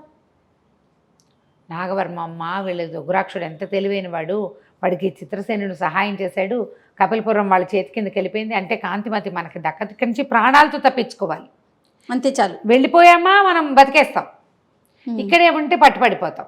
ఈ కరవీరుని వదిలిపెట్టడానికి వీలు లేదు. వాడికి అసలు ఉగ్రాక్షుడు అంటే చచ్చే భయం. రాక్షసులంటే పులిరాయుళ్ళని పంపిస్తున్నాడు, వాళ్ళకి హెడ్డే, కానీ వాడు ఏనాడు రాలా. ఏం చేయాలి? అప్పుడు గబుక్కుని వాళ్ళకి ఒక ఐడియా ఏమొచ్చిందంటే, ఓ పని చేద్దాం, ఈ మన వెనకాల కొంత సైన్యం పరిగెత్తుకొచ్చింది కదా, మన శిరస్త్రాణాలు వీళ్ళలో 2 పెట్టి వాళ్ళని ఇంకో పక్కకి వెళ్ళిపోమందామని 2 సైనికులు ఇటు రండి అని విజిలేసి పిలిచి, నెత్తి మీద ఉన్న కిరీటాలనే కదా కుచ్చులుగా ఉండేవి. పులిరాయుడికి ఒక ప్రత్యేకమైన కుచ్చుంది, పులికుచ్చు. ఈ 2 కుచ్చు టోపీలని 2 నెత్తి మీద పెట్టి పారిపోండి అన్నారు. గుర్రాలు వదిలేసి కాలి నడకన ఇంకో పక్కకి వెళ్ళిపోయారు. వీడి గుర్రం ఎలాగో కాళ్ళు విరిగిపోయింది, అది పడిపోయింది. 2వ గుర్రాన్ని వదిలిపెట్టేసి వీళ్ళిద్దరూ ఓ పక్కకి వెళ్ళారు. ఈ రాక్షసులు బుర్రగల వాళ్ళు కాదు, చిత్రసేనుడి సైనికుల కంటే రాక్షసులే ముందు పరిగెత్తుకొచ్చారు. శిరస్త్రాణాలే గుర్తుపెట్టుకుని వాళ్ళ వెనకాల పరిగెత్తారు. అడవిలో ఓ పక్కకి వాళ్ళు వెళ్ళిపోయారు, వీళ్ళకి దొరకలా. కాసేపు అయ్యాక ముందుకెళ్ళాక వాళ్ళకి అర్థమైంది శిరస్త్రాణాలు చూసే తాము వెంటపడుతున్నారని. ఆ నెత్తి మీదే తీసేశారు. దాంతో వీళ్ళే ఉన్నారు, వాళ్ళు మాయమైపోయారు అనుకున్నారు. అంతేగాని మనం ముందెళ్తున్న వాడు నెత్తి మీద టోపీ తీసేశాడు అన్నది ఎక్కల. చిత్రసేనుడు సైనికులు వచ్చేసరికల్లా మొత్తం అంతా కంగాళి అయిపోయింది. వీళ్ళిద్దరూ తప్పించుకుని పారిపోయారు. ఎంత వెతికినా దొరకలేదు. ఈ లోపల ఏమైంది, ఇంకో సైన్యం వస్తుంది కదా, అది ధవళగిరి సైన్యం. దగ్గరకు వచ్చేసరికల్లా పతాకాలు కనపడ్డాయి. వీళ్ళు పతాకం చూపించారు, ఆయన దగ్గరకు వచ్చాడు. తన కొడుకు ఒక్కడే సాహసంతో కపిలపురాన్ని పట్టుకున్నాడని తెలిసి వాళ్ళ నాన్న సంతోషించాడు. చిన్నవాడు 20వ సంవత్సరం వచ్చింది. 18-19 సంవత్సరాలు అప్పుడే కదా అది వచ్చింది రాజ్యం. 20 ఏళ్ళన్నా లేని కొడుకు ఇంత చక్కగా రాజ్యాన్ని పట్టుకున్నాడని ఆయన సంతోషించాడు. అక్కడ లోపలికి వెళ్ళాడు. వాళ్ళు మాట్లాడుకున్నారు. సరే, మన ఉగ్రాక్షుడే ప్రపోజ్ చేశాడు, యువరాణిని ఈ అబ్బాయికి ఇచ్చి పెళ్లి చేయండి అని. ఆయన ఏమన్నాడంటే, ఆ నగరం అంతా అదంతా అడవంతా ఉగ్రాక్షుడిదని మేము వినున్నామంటే చిత్రసేనుడు చెప్పాడు, ఉగ్రాక్షుడు ఒక రకమైన ఉద్రేకి, భర్త రాక్షసుడు అవటం వల్ల ఉద్రేకంగా మాట్లాడతాడు. అతని మాటల వల్ల ప్రజలందరికీ అలాగే అర్థమవుతూ ఉంటుంది. కానీ ఆ రాజ్యం నాది, మా ఇద్దరి మధ్య ఒక ఒడంబడిక ఉంది అనేసరికి ఉగ్రాక్షుడు ఒప్పుకున్నాడు. అవును, మా రాజుగారు వివాహం చేసుకుని స్థిరపడ్డమే నాకు కావాలి. వాడు అడిగాడు కదా నీ కొడుకుని నాకు ఇవ్వాలని. అనేసరికల్లా ఆయన ఏమన్నాడు, నేను నాగవర్మ వల్ల నేను నష్టపోయాను, పిల్లని చెరబట్టేశాడు, మా పిల్లని, నాకేమో కుమారులు లేరు, ఎవరైనా సమర్థుడికి పిల్లనిచ్చి పెళ్లి చేసి ఈ రాజ్యాన్ని వాడి చేతిలో పెట్టాలనుకుంటున్నాను అనేసరికల్లా ఈ తారకేశ్వరుడు కూడా చిత్రసేనుడి తండ్రి కూడా ఒప్పుకున్నాడు. అంగరంగ వైభవంగా పెళ్లి చేశారు. పెళ్లి చేస్తే మరి 2 రాజ్యాలు సొంతమైన ఈ అబ్బాయికి. అనుకోకుండా అడవిలోకి వెళ్ళి అపూర్వ సౌధాన్ని పట్టుకున్నాడు. అక్కడి నుంచి ఉగ్రాక్షుడి వల్ల ఇది వచ్చింది. అందరికీ బహుమానాలు ఇచ్చట పెళ్లి సందర్భంలో. అతని అపూర్వ సౌధంలో ఎంత సంపద ఉందో బహుమానాలు ఇచ్చి ఇతనికి అడిగాడు, ఉగ్రాక్ష నీ వల్లే ఇదంతా సాధ్యపడింది, నువ్వు నాతో ఉండటం వల్ల, మరి నీకు కూడా ఏదైనా బహుమానం ఇవ్వదలుచుకున్నాను చెప్పమన్నాడు. అనేసరికల్ చెప్పాక మాట తిరిగిపోవు కదా మహారాజా అన్నాడు. తిరిగిపోను, అడగమన్నాడు. ఎలాగూ తనకు కొడుకు పుడితే వాడికి 18 ఏళ్ళు వచ్చాక వీడికి ఇవ్వాలన్న ఒడంబడిక ముందే ఉంది. ఇంకా అంతకంటే ఏం అడుగుతాడు?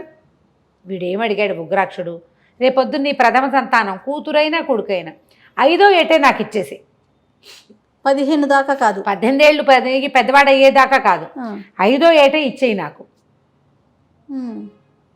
అనేసరికి నిర్ఘాంతపోయాడు. కానీ మొదట ఒప్పుకున్నాం. 18వ ఏడు వచ్చాక అయితే ఏముంది, 5వ ఏట ఇస్తే ఏమిటి, పెంపకానికి అడుగుతున్నాడు. ఒప్పుకున్నాడు. ఎంత సంతోషంగానో ఉగ్రాక్షుడు తను మొత్తం సైన్యాన్ని తీసుకుని వెళ్ళిపోయాడు. చిత్రసేనుడు కూడా కాంతిమతిని తీసుకుని తన అపూర్వ సౌధానికి వచ్చేసాడు. తండ్రేమో ధవళగిరి వెళ్ళిపోయాడు. వీరసేన మహారాజే కపిలపురాన్ని చూసుకునేవాడు, కానీ ఆ రాజ్యం చిత్రసేనుడిదే. ఇతని పేరు మీదే అక్కడ రాజ్యం కొనసాగేది. ఇతను వెళ్ళి చూసుకొస్తూ ఉండేవాడు. కొంతకాలం ఇలా హాయిగా కాలం గడిచింది. తర్వాత ఏమైందో వచ్చే భాగంలో తెలుసుకుంది. తప్పకుండా. నమస్తే. నమస్తే రమ్మగారు, జ్వాలాద్వీపం ఎంతవరకు వచ్చాం?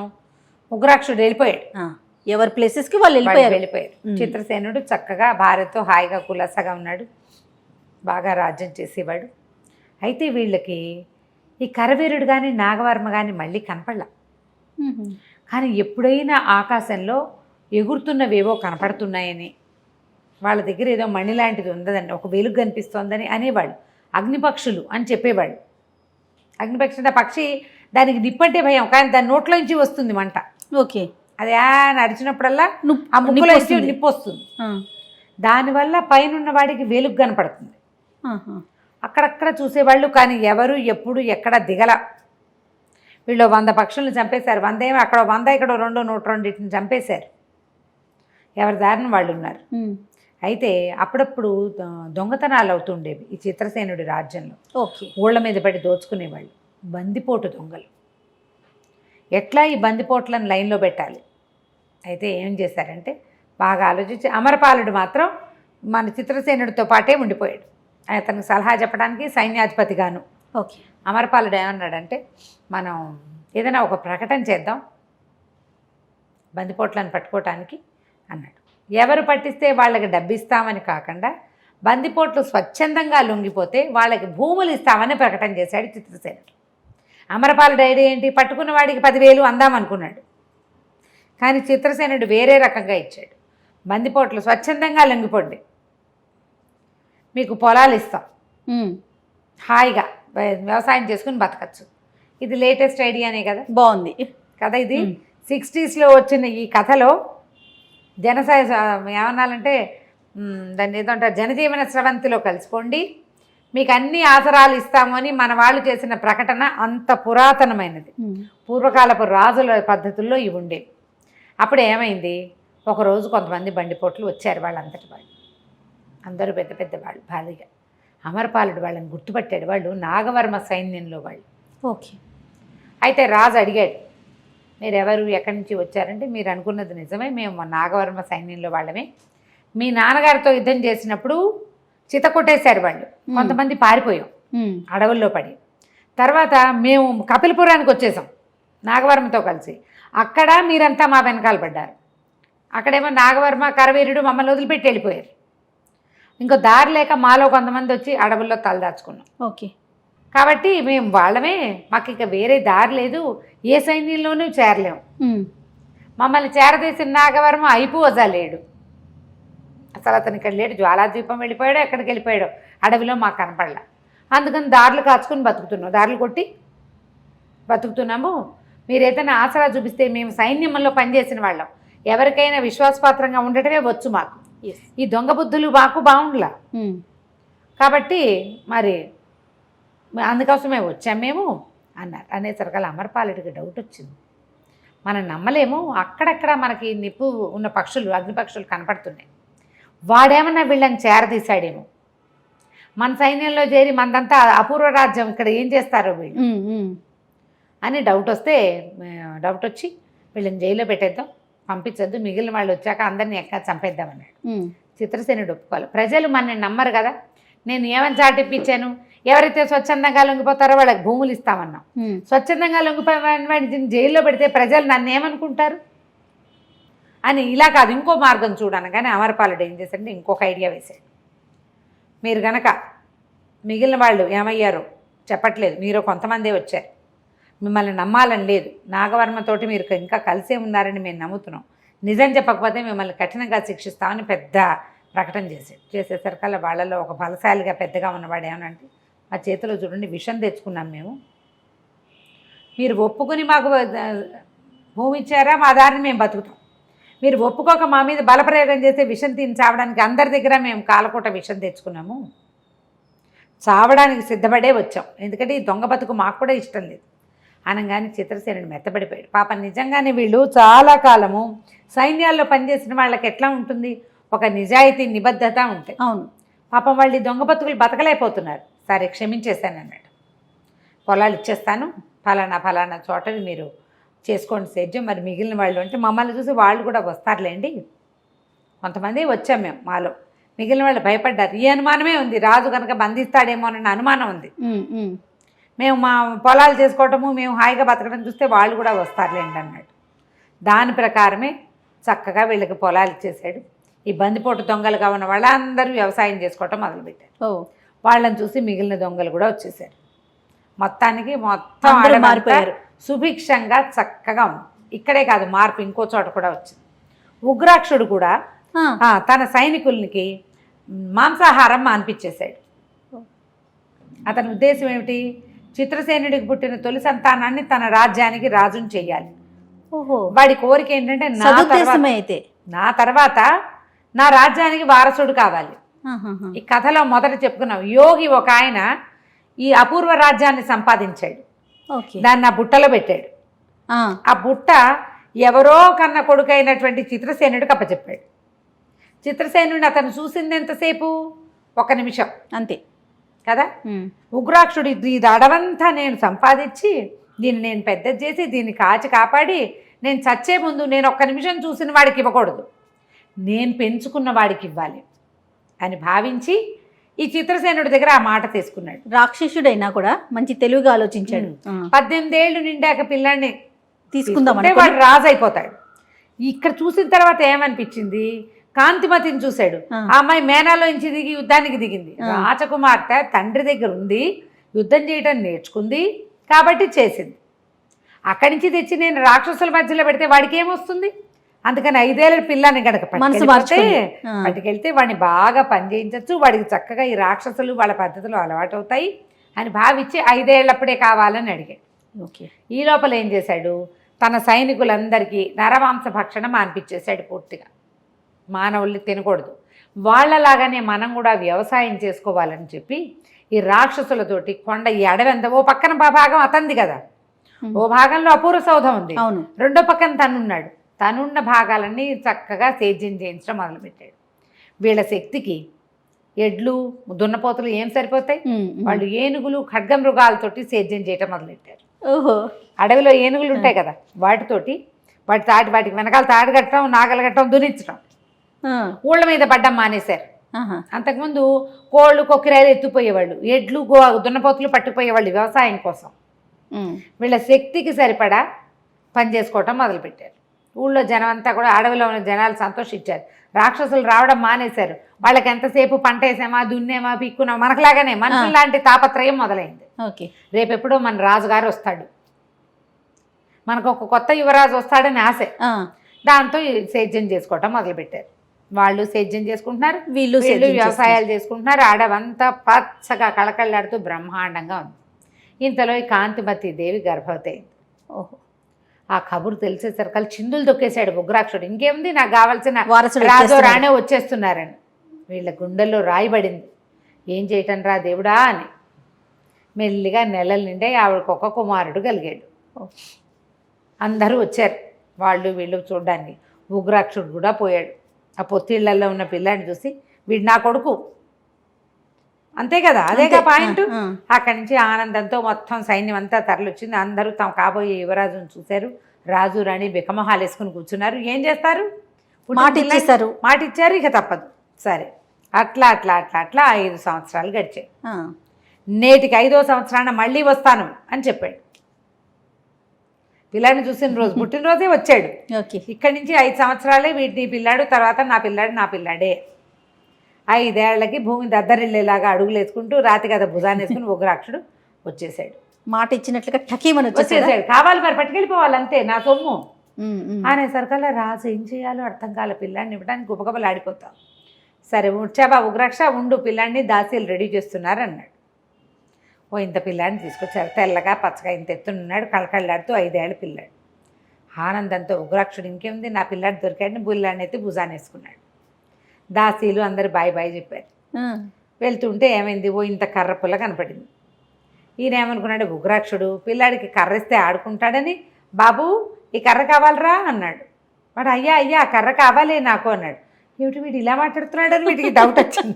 అయ్యా అనేసరికి అనేసరికి కావాలయ్యా కావాలరా అలాంటి మాటలు వినేసరికి అనుమానం వచ్చింది. ఆ కర్ర ఎత్తి వాడి చేతిలో పెట్టాడు. భుజాన్ని ఉన్నాడు కదా పిల్లాడు.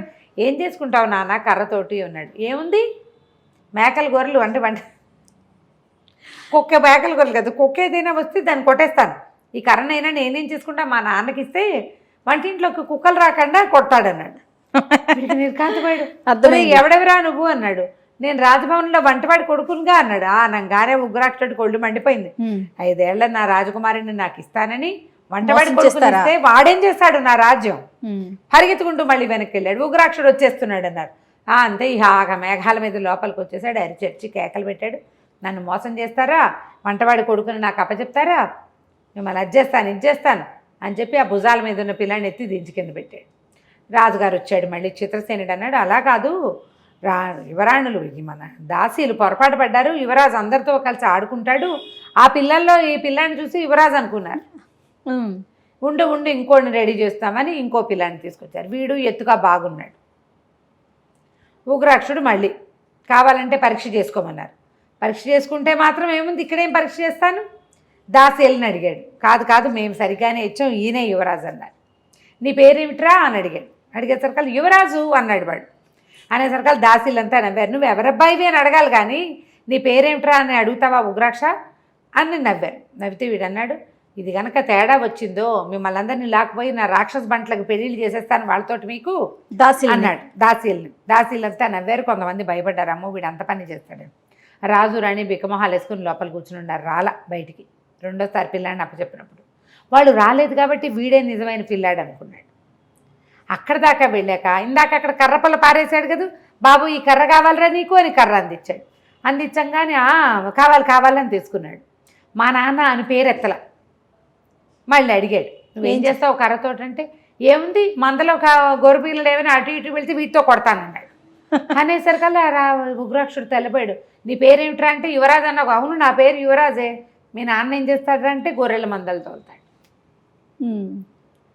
ఈ లోపల చిత్రసేనుడికి తెలిసింది, ఎలాగో ఉగ్రాక్షుడు వెనక్కి వచ్చేస్తాడు. అక్కడి నుంచి అమరపాలుడికి ఏం చెప్పాడంటే, నువ్వు పిల్లాన్ని తీసుకుని వెళ్ళిపో, మరి ఇచ్చేద్దు కానీ. ఉగ్రాక్షుడు వెనక్కి తిరిగి వెళ్ళేసరికి నగర ద్వారాల దగ్గరే అమరపాలుడు సైన్యంతో సహా ఇంత పిల్లాన్ని వెంబడి పెట్టుకుని వచ్చేసాడు. నిజమైన పిల్లాన్ని తెచ్చేసాడు.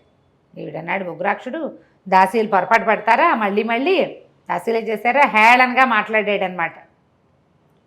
కావాలని నన్ను మోసం చేస్తున్నారు అనేసరికల్లా అమరపాలుడు అన్నాడు, ఆకాశం ఉండబడివి నీకేం తెలుసు, కడుపు తీపి రాణిగారు స్పృహ తప్పి పడిపోయింది, రాజుగారు నెత్తి మీద చేతులు పెట్టుకుని నేను దుఃఖంలో కూర్చున్నాడు, కడుపు తీపి నీకేం అర్థమవుతుంది, నీ కడుపు తీపి అర్థం కాదు కదా, వాళ్ళ కష్టం నీకేం అర్థమవుతుంది, కాస్త ప్రయత్నం చేశారు పిల్లాన్ని ఇచ్చుకోలేక, ఇంకా తప్పదు, ఇదిగో ఈ దగదగలాడే బట్టలు వేసుకున్న వాడే రాజకుమారుడు, వీడిని తీసుకెళ్ళిపోమని అనేసరికల్లా రాజకుమారుడు ఏమిటి, రాజకుమారుడు కాదు వీడు ఉగ్రాక్ష కుమారుడు. పిల్లాన్ని చూస్తే నమ్మాడు. ఆ పిల్లలిద్దరిలో లేని ఒక బ్రైట్నెస్ వీడి మొహంలో కనపడింది. మామూలుగా 5 ఏళ్ల పిల్లలంటే కాస్త ముద్దుగానే ఉంటారు, అప్పటికి ఇంకా పళ్ళు ఉడవు, పిల్లలు కళకళలాడుతూ ఉంటాయి మొహాలు. 8 ఏళ్ళు వస్తే కదా పళ్ళు. అక్కడి నుంచి పిల్లాడిని ఎత్తుకుని భుజాన్ని వేసుకున్నాడు. ఆ పిల్లాడు భుజాలకి అమరపాల వెళ్ళొస్తానన్నాడు. ఖచ్చితంగా వీడు రాజకుమారుడే, లేకపోతే తమ దగ్గర పనిచేసే వాళ్ళని పేరు పెట్టి పిలవగలిగే సాహసం ఎవరికి ఉంటుంది? అదే కదా, రాజుగారి కొలువులో ఉన్న సైన్యాధిపతికి. ఇంకేముంది, అమరపాలుడు సైన్యం తీసుకుని వెనక్కి వెళ్ళిపోయాడు. అక్కడి నుంచి ఉగ్రదత్తుడు అని పేరు పెట్టుకున్నాడు ఈ పిల్లాడు. తీసుకెళ్ళిపోయాడు పిల్లాడిని, 5 ఏళ్ల వాడిని. తర్వాత వాళ్ళకి ఇంకా పిల్లలు పుట్టారు, కానీ ఈ పిల్లాడు మాత్రం ఉగ్రాక్షుడి దగ్గరే ఉండిపోయాడు. ఇక ఈ రాజకుమారుని చూసి ఎగిరి గంతేశారు, కానీ పిల్లాడు భయపడతాడు. ఇక్కడున్న రాక్షస పిల్లలందరూ జంబోల్లాగా ఉంటారు, మనిషి పిల్లల్లా ఉండరు. వీడితో ఆడుకోవడానికి 2 పిల్లల్ని పల్లెల్లోంచి ఎత్తుకురమ్మన్నాడు. ఇదే వయసు ఉన్న పిల్లల్ని పట్టుకురావాలి. చెరుకో సంచి ఇచ్చాడు, డబ్బు సంచి.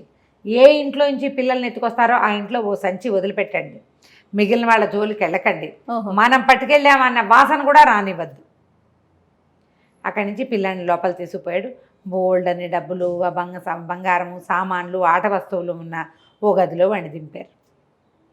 రాత్రి చీకటి పడేసరికల్లా 2 పిల్లల్ని ఎత్తుకొచ్చేసారు ఆడుకోవడానికి. వీడి వయసు ఉన్న వాళ్ళే 2 వచ్చారు.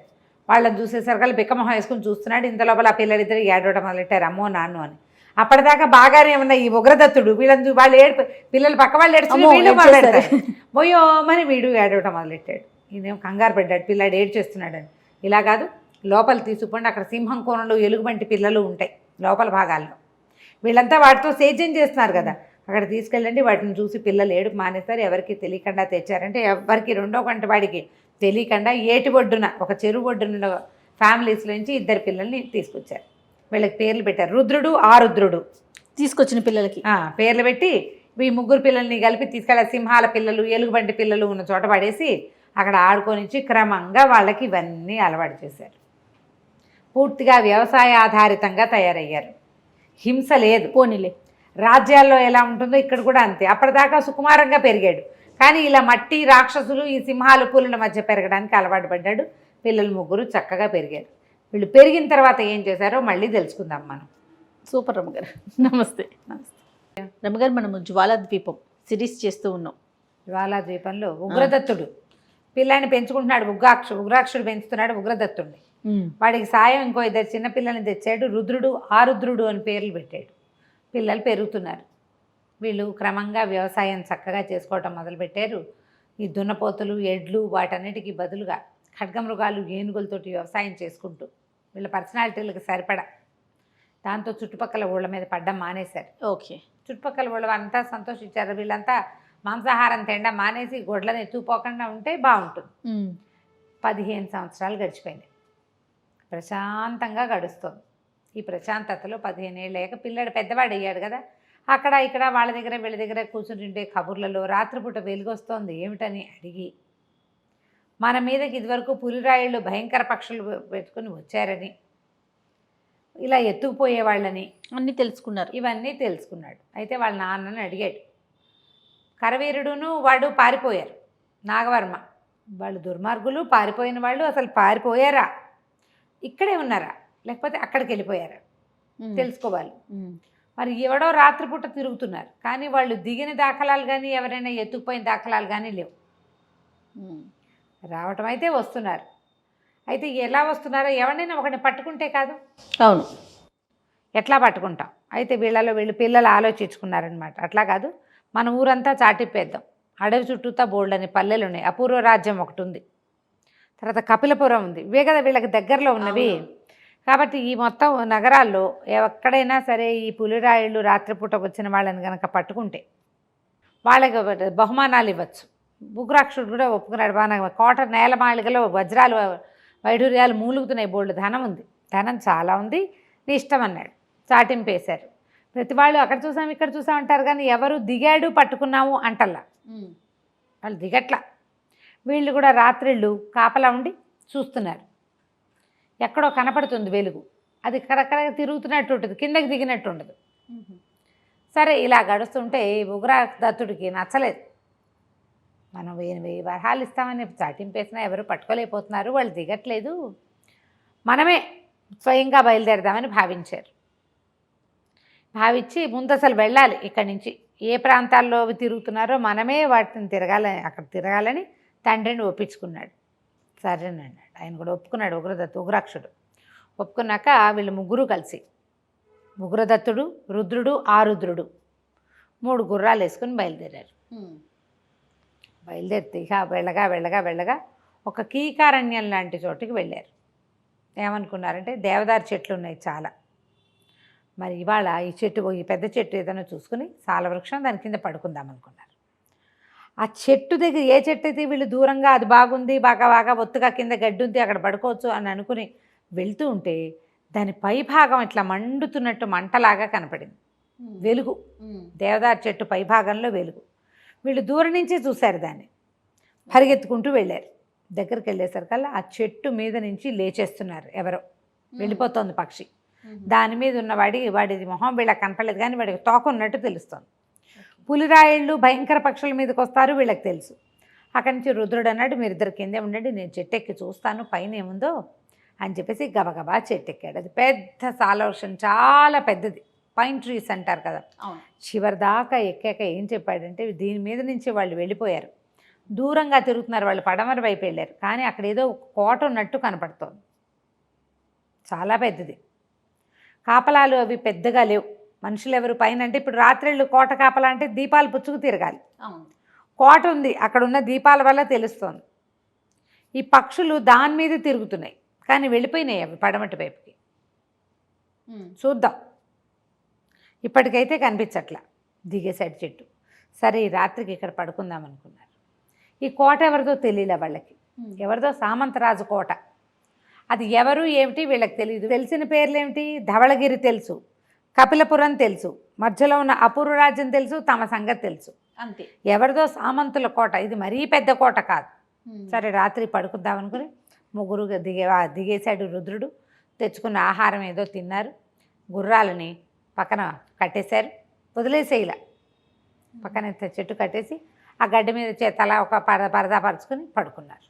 పడుకునేసరికి తెల్లవారుతూ ఉండగా గుర్రాలు శబ్దం చేసినాయి, ఎవరో మనిషి వస్తున్నాడు అని. అవి ఇట్లా కథం తొక్కుతాయన్నమాట, ఎవరో వస్తున్నారని. గుర్రాలు కంగారు పడుతున్నాయని లేచాడు. లేచేసరికి ఈ లోపల రుద్రుడు ఏమన్నాడు, పైకి ఎక్కి చూస్తానన్నాడు. ఈ పైకి ఎక్కి చూసేసరికి కోట కనపడుతుంది. సరే మనం కోట దాకా వెళ్దాము అంటే, మరి గుర్రాలు తీసుకురమ్మన్న. గుర్రాలు వద్దు, నడిచి వెళ్ళిపోదాం. ఎంత దూరం ఉందంటే ఒక పావు కోసడి దూరం ఉంది. వీళ్ళంతా అడవిలో తిరిగేవాళ్ళు కదా, మహాకాయులు కూడా, బాగా భారీ శరీరాలు, నడిచి వెళ్ళిపోవచ్చు అనుకున్నారు. ఈ నడిచి వెళ్తుంటే ఈ లోపల అమ్మాయిల గొంతులు వినపడి, రక్షించండి రక్షించండి అని కేకలు పెడుతున్నారు ఎవరు. ఇప్పుడు అంత కోట ఉందా? కోటకి కాపలా లేదు రాత్రి. ఇప్పుడు కూడా వీడు పైకెక్కి చూశాడు, కోటలో ఏమి లేదు సందడి, కానీ కేకలు వినపడేసరికల్లా ఉగ్రదత్తుడు అన్నాడు, ఎవరినో ఎత్తుకుపోతున్నారు, మన కర్మగాలి. ఆ రాత్రి మనం ఇక్కడ చూసినటువంటి వాళ్ళు ఎవరో ఉన్నారు కదా, పక్షి మీద ఉన్నవాడు, వాళ్ళు ఏమైనా వీళ్ళు ఈ పని చేస్తున్నారా? వాళ్ళు ఇంతకుముందు రాత్రిళ్ళే వచ్చి పికప్ చేసేవాళ్ళు, తెల్లవారుతూ ఉండగా వెళ్ళిపోయేవాళ్ళు. చూద్దాం పదండి అని ఎక్కడో కేకలు వినపడితే, ఆడవాళ్ళని రక్షించాలి మనం, మనకు వాళ్ళు ఎవరో తెలియదు. అయినా కూడా ఇదైతేనే ట్రాప్ కూడా కావచ్చు. ఓకే. మొత్తం ముగ్గురు పరిగెత్తేసరికల్లా ఒక 6-7 ఆడపిల్లలు చెలికత్తల్లాగా ఉన్నారు. ఒక అమ్మాయి చాలా అందంగా ఉంది.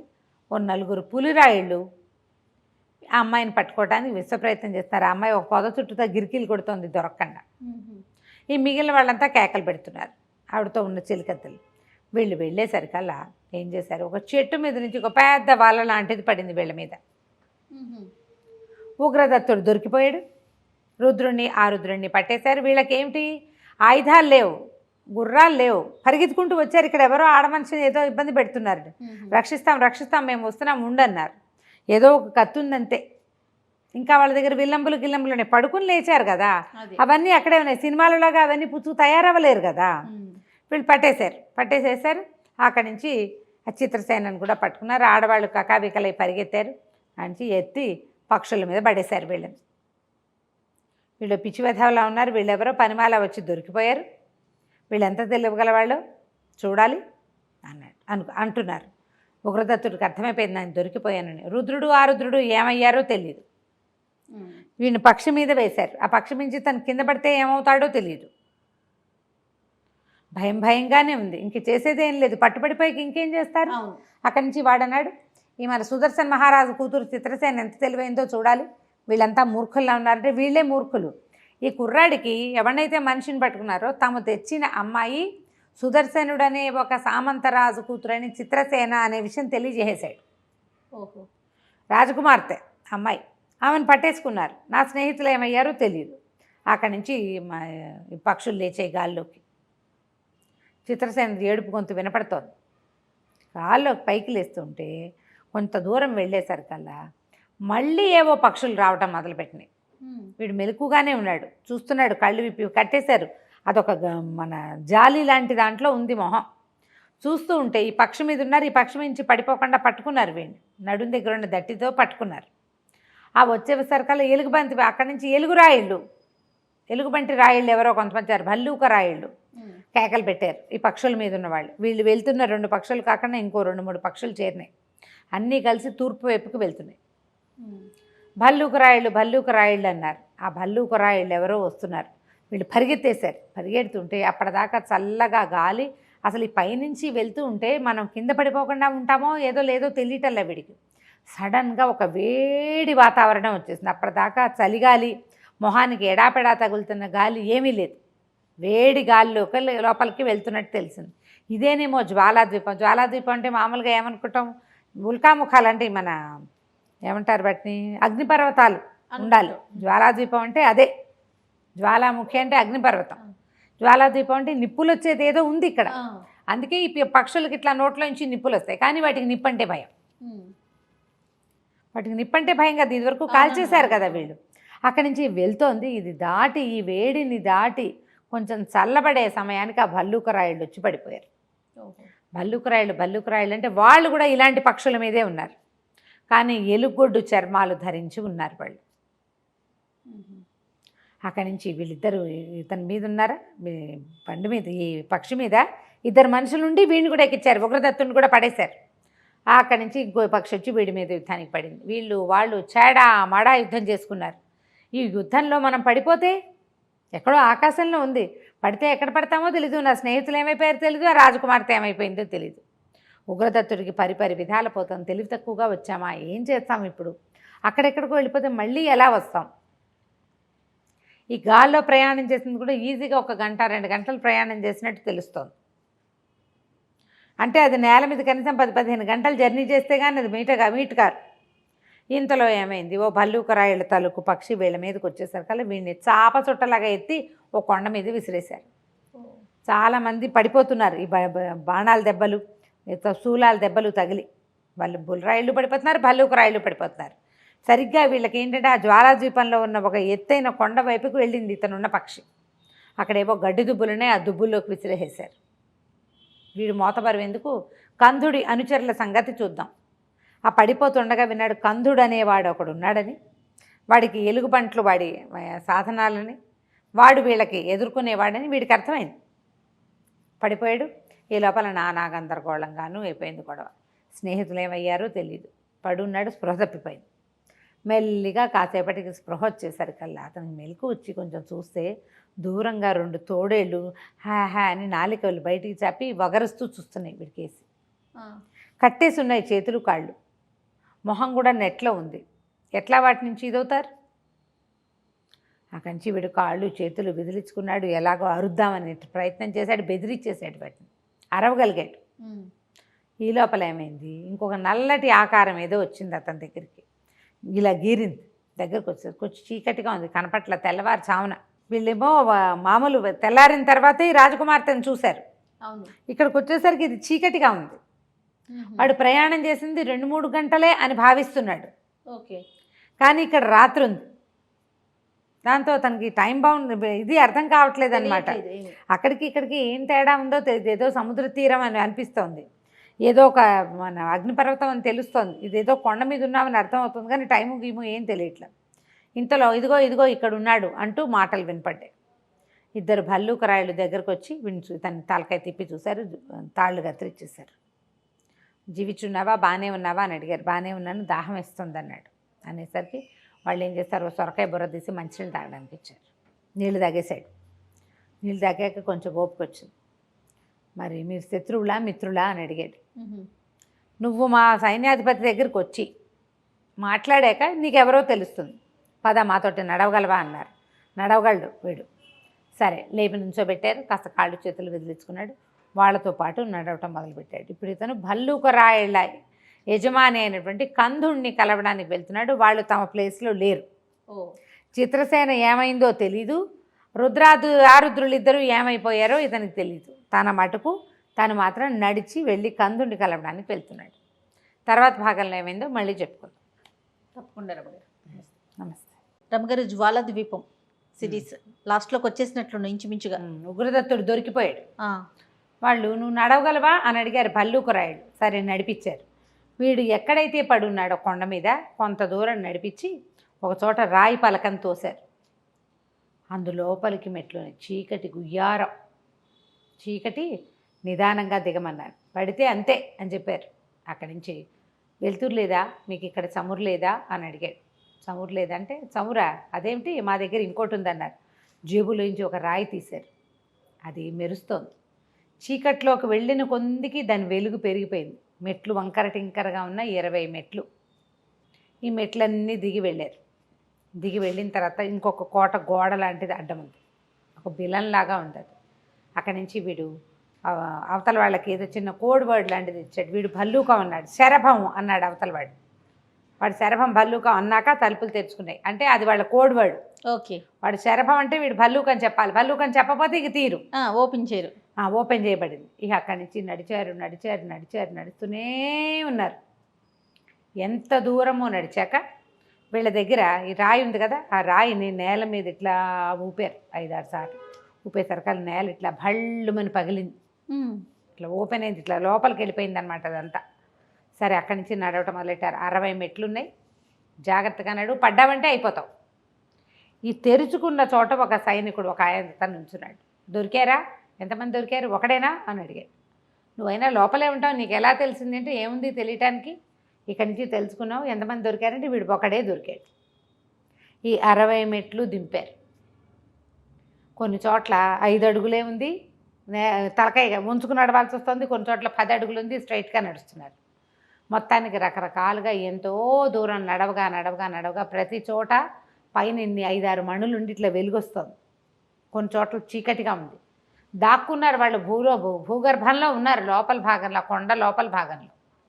వెళ్ళగా వెళ్ళగా వెళ్ళగా చివరికి ఒక చోట వెండి ప్రవేశపెట్టారు.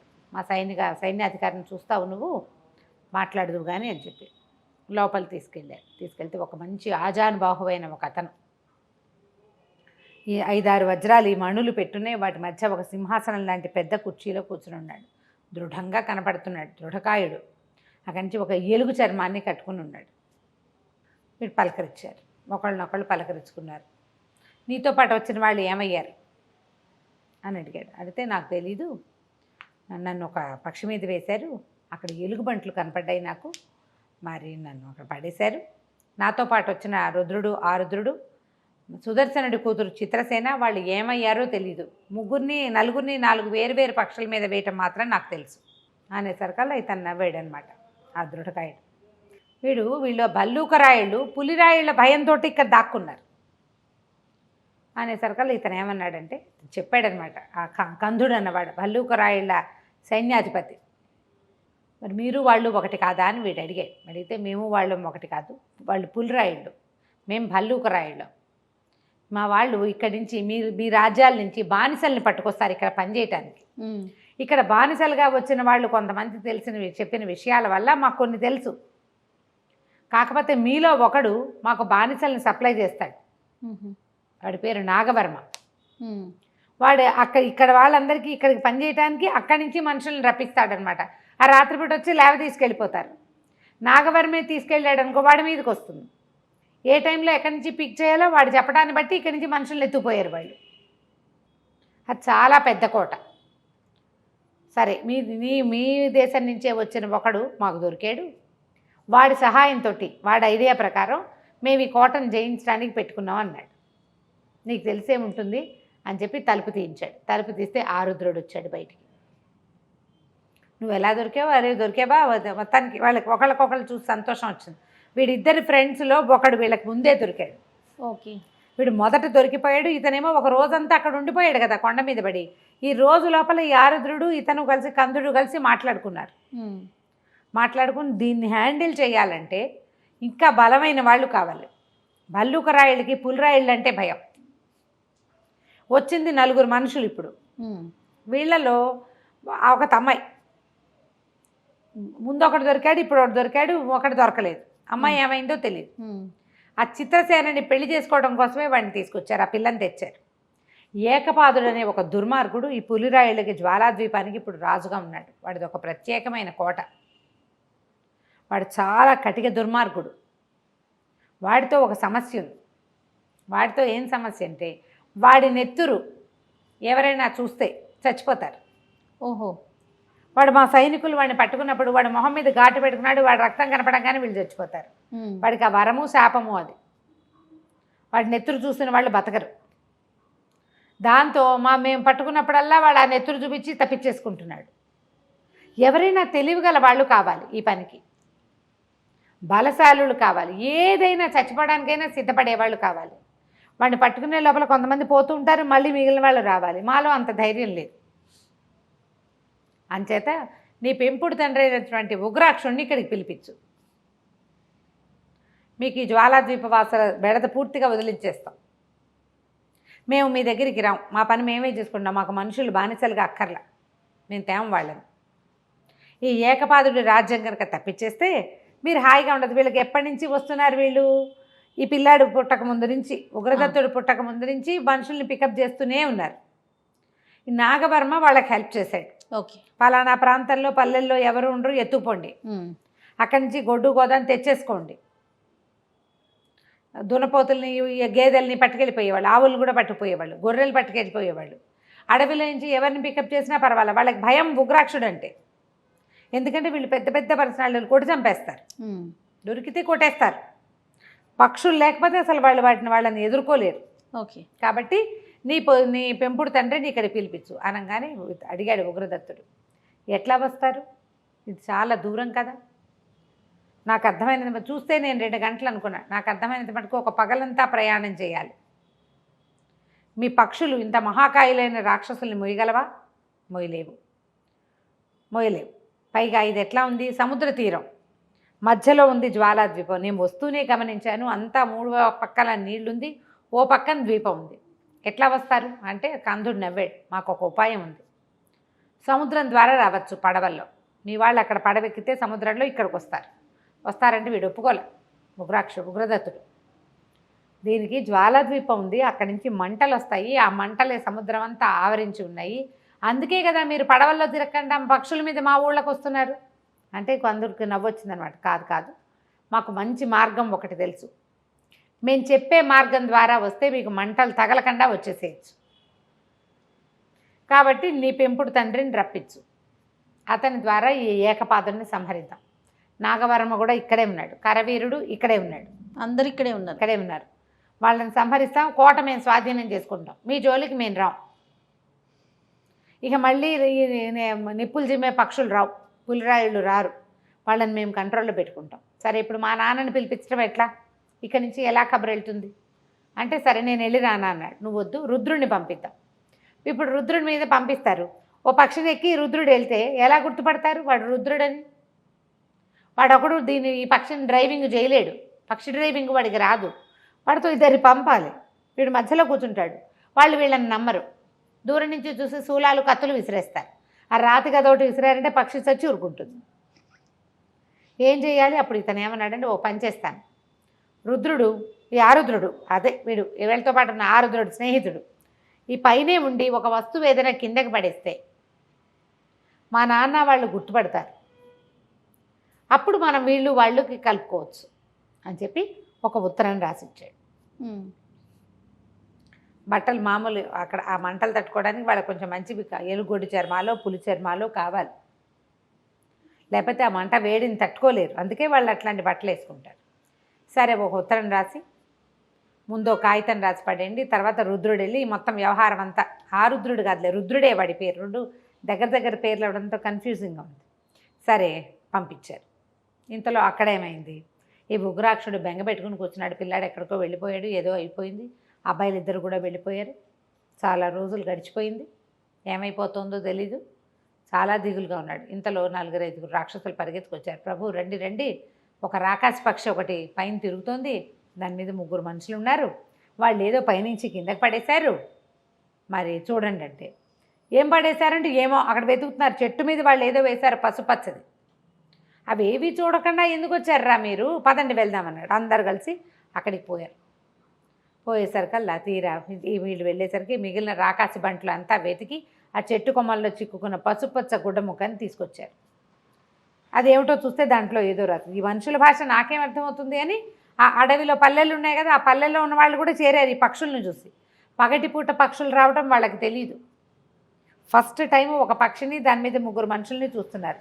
ఆ 3 మనుషులు కూడా పులిరాయుళ్ళు కాదు, ఇద్దరేమో ఏదో విచిత్రంగా ఉన్నారు.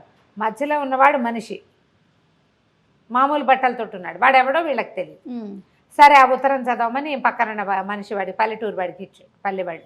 వాడు చదివి, ఉగ్రాక్ష నీ దత్తపుత్రుడు రాశాడు, ఆ పైన పక్షి మీద ఉన్న 3 మనుషుల్లో ఒకడు రుద్రుట్ట ఈ కాగితంలో ఉంది అనగానే, సరే అదేమిటో చూద్దాం అనుమానంగానే ఉంది.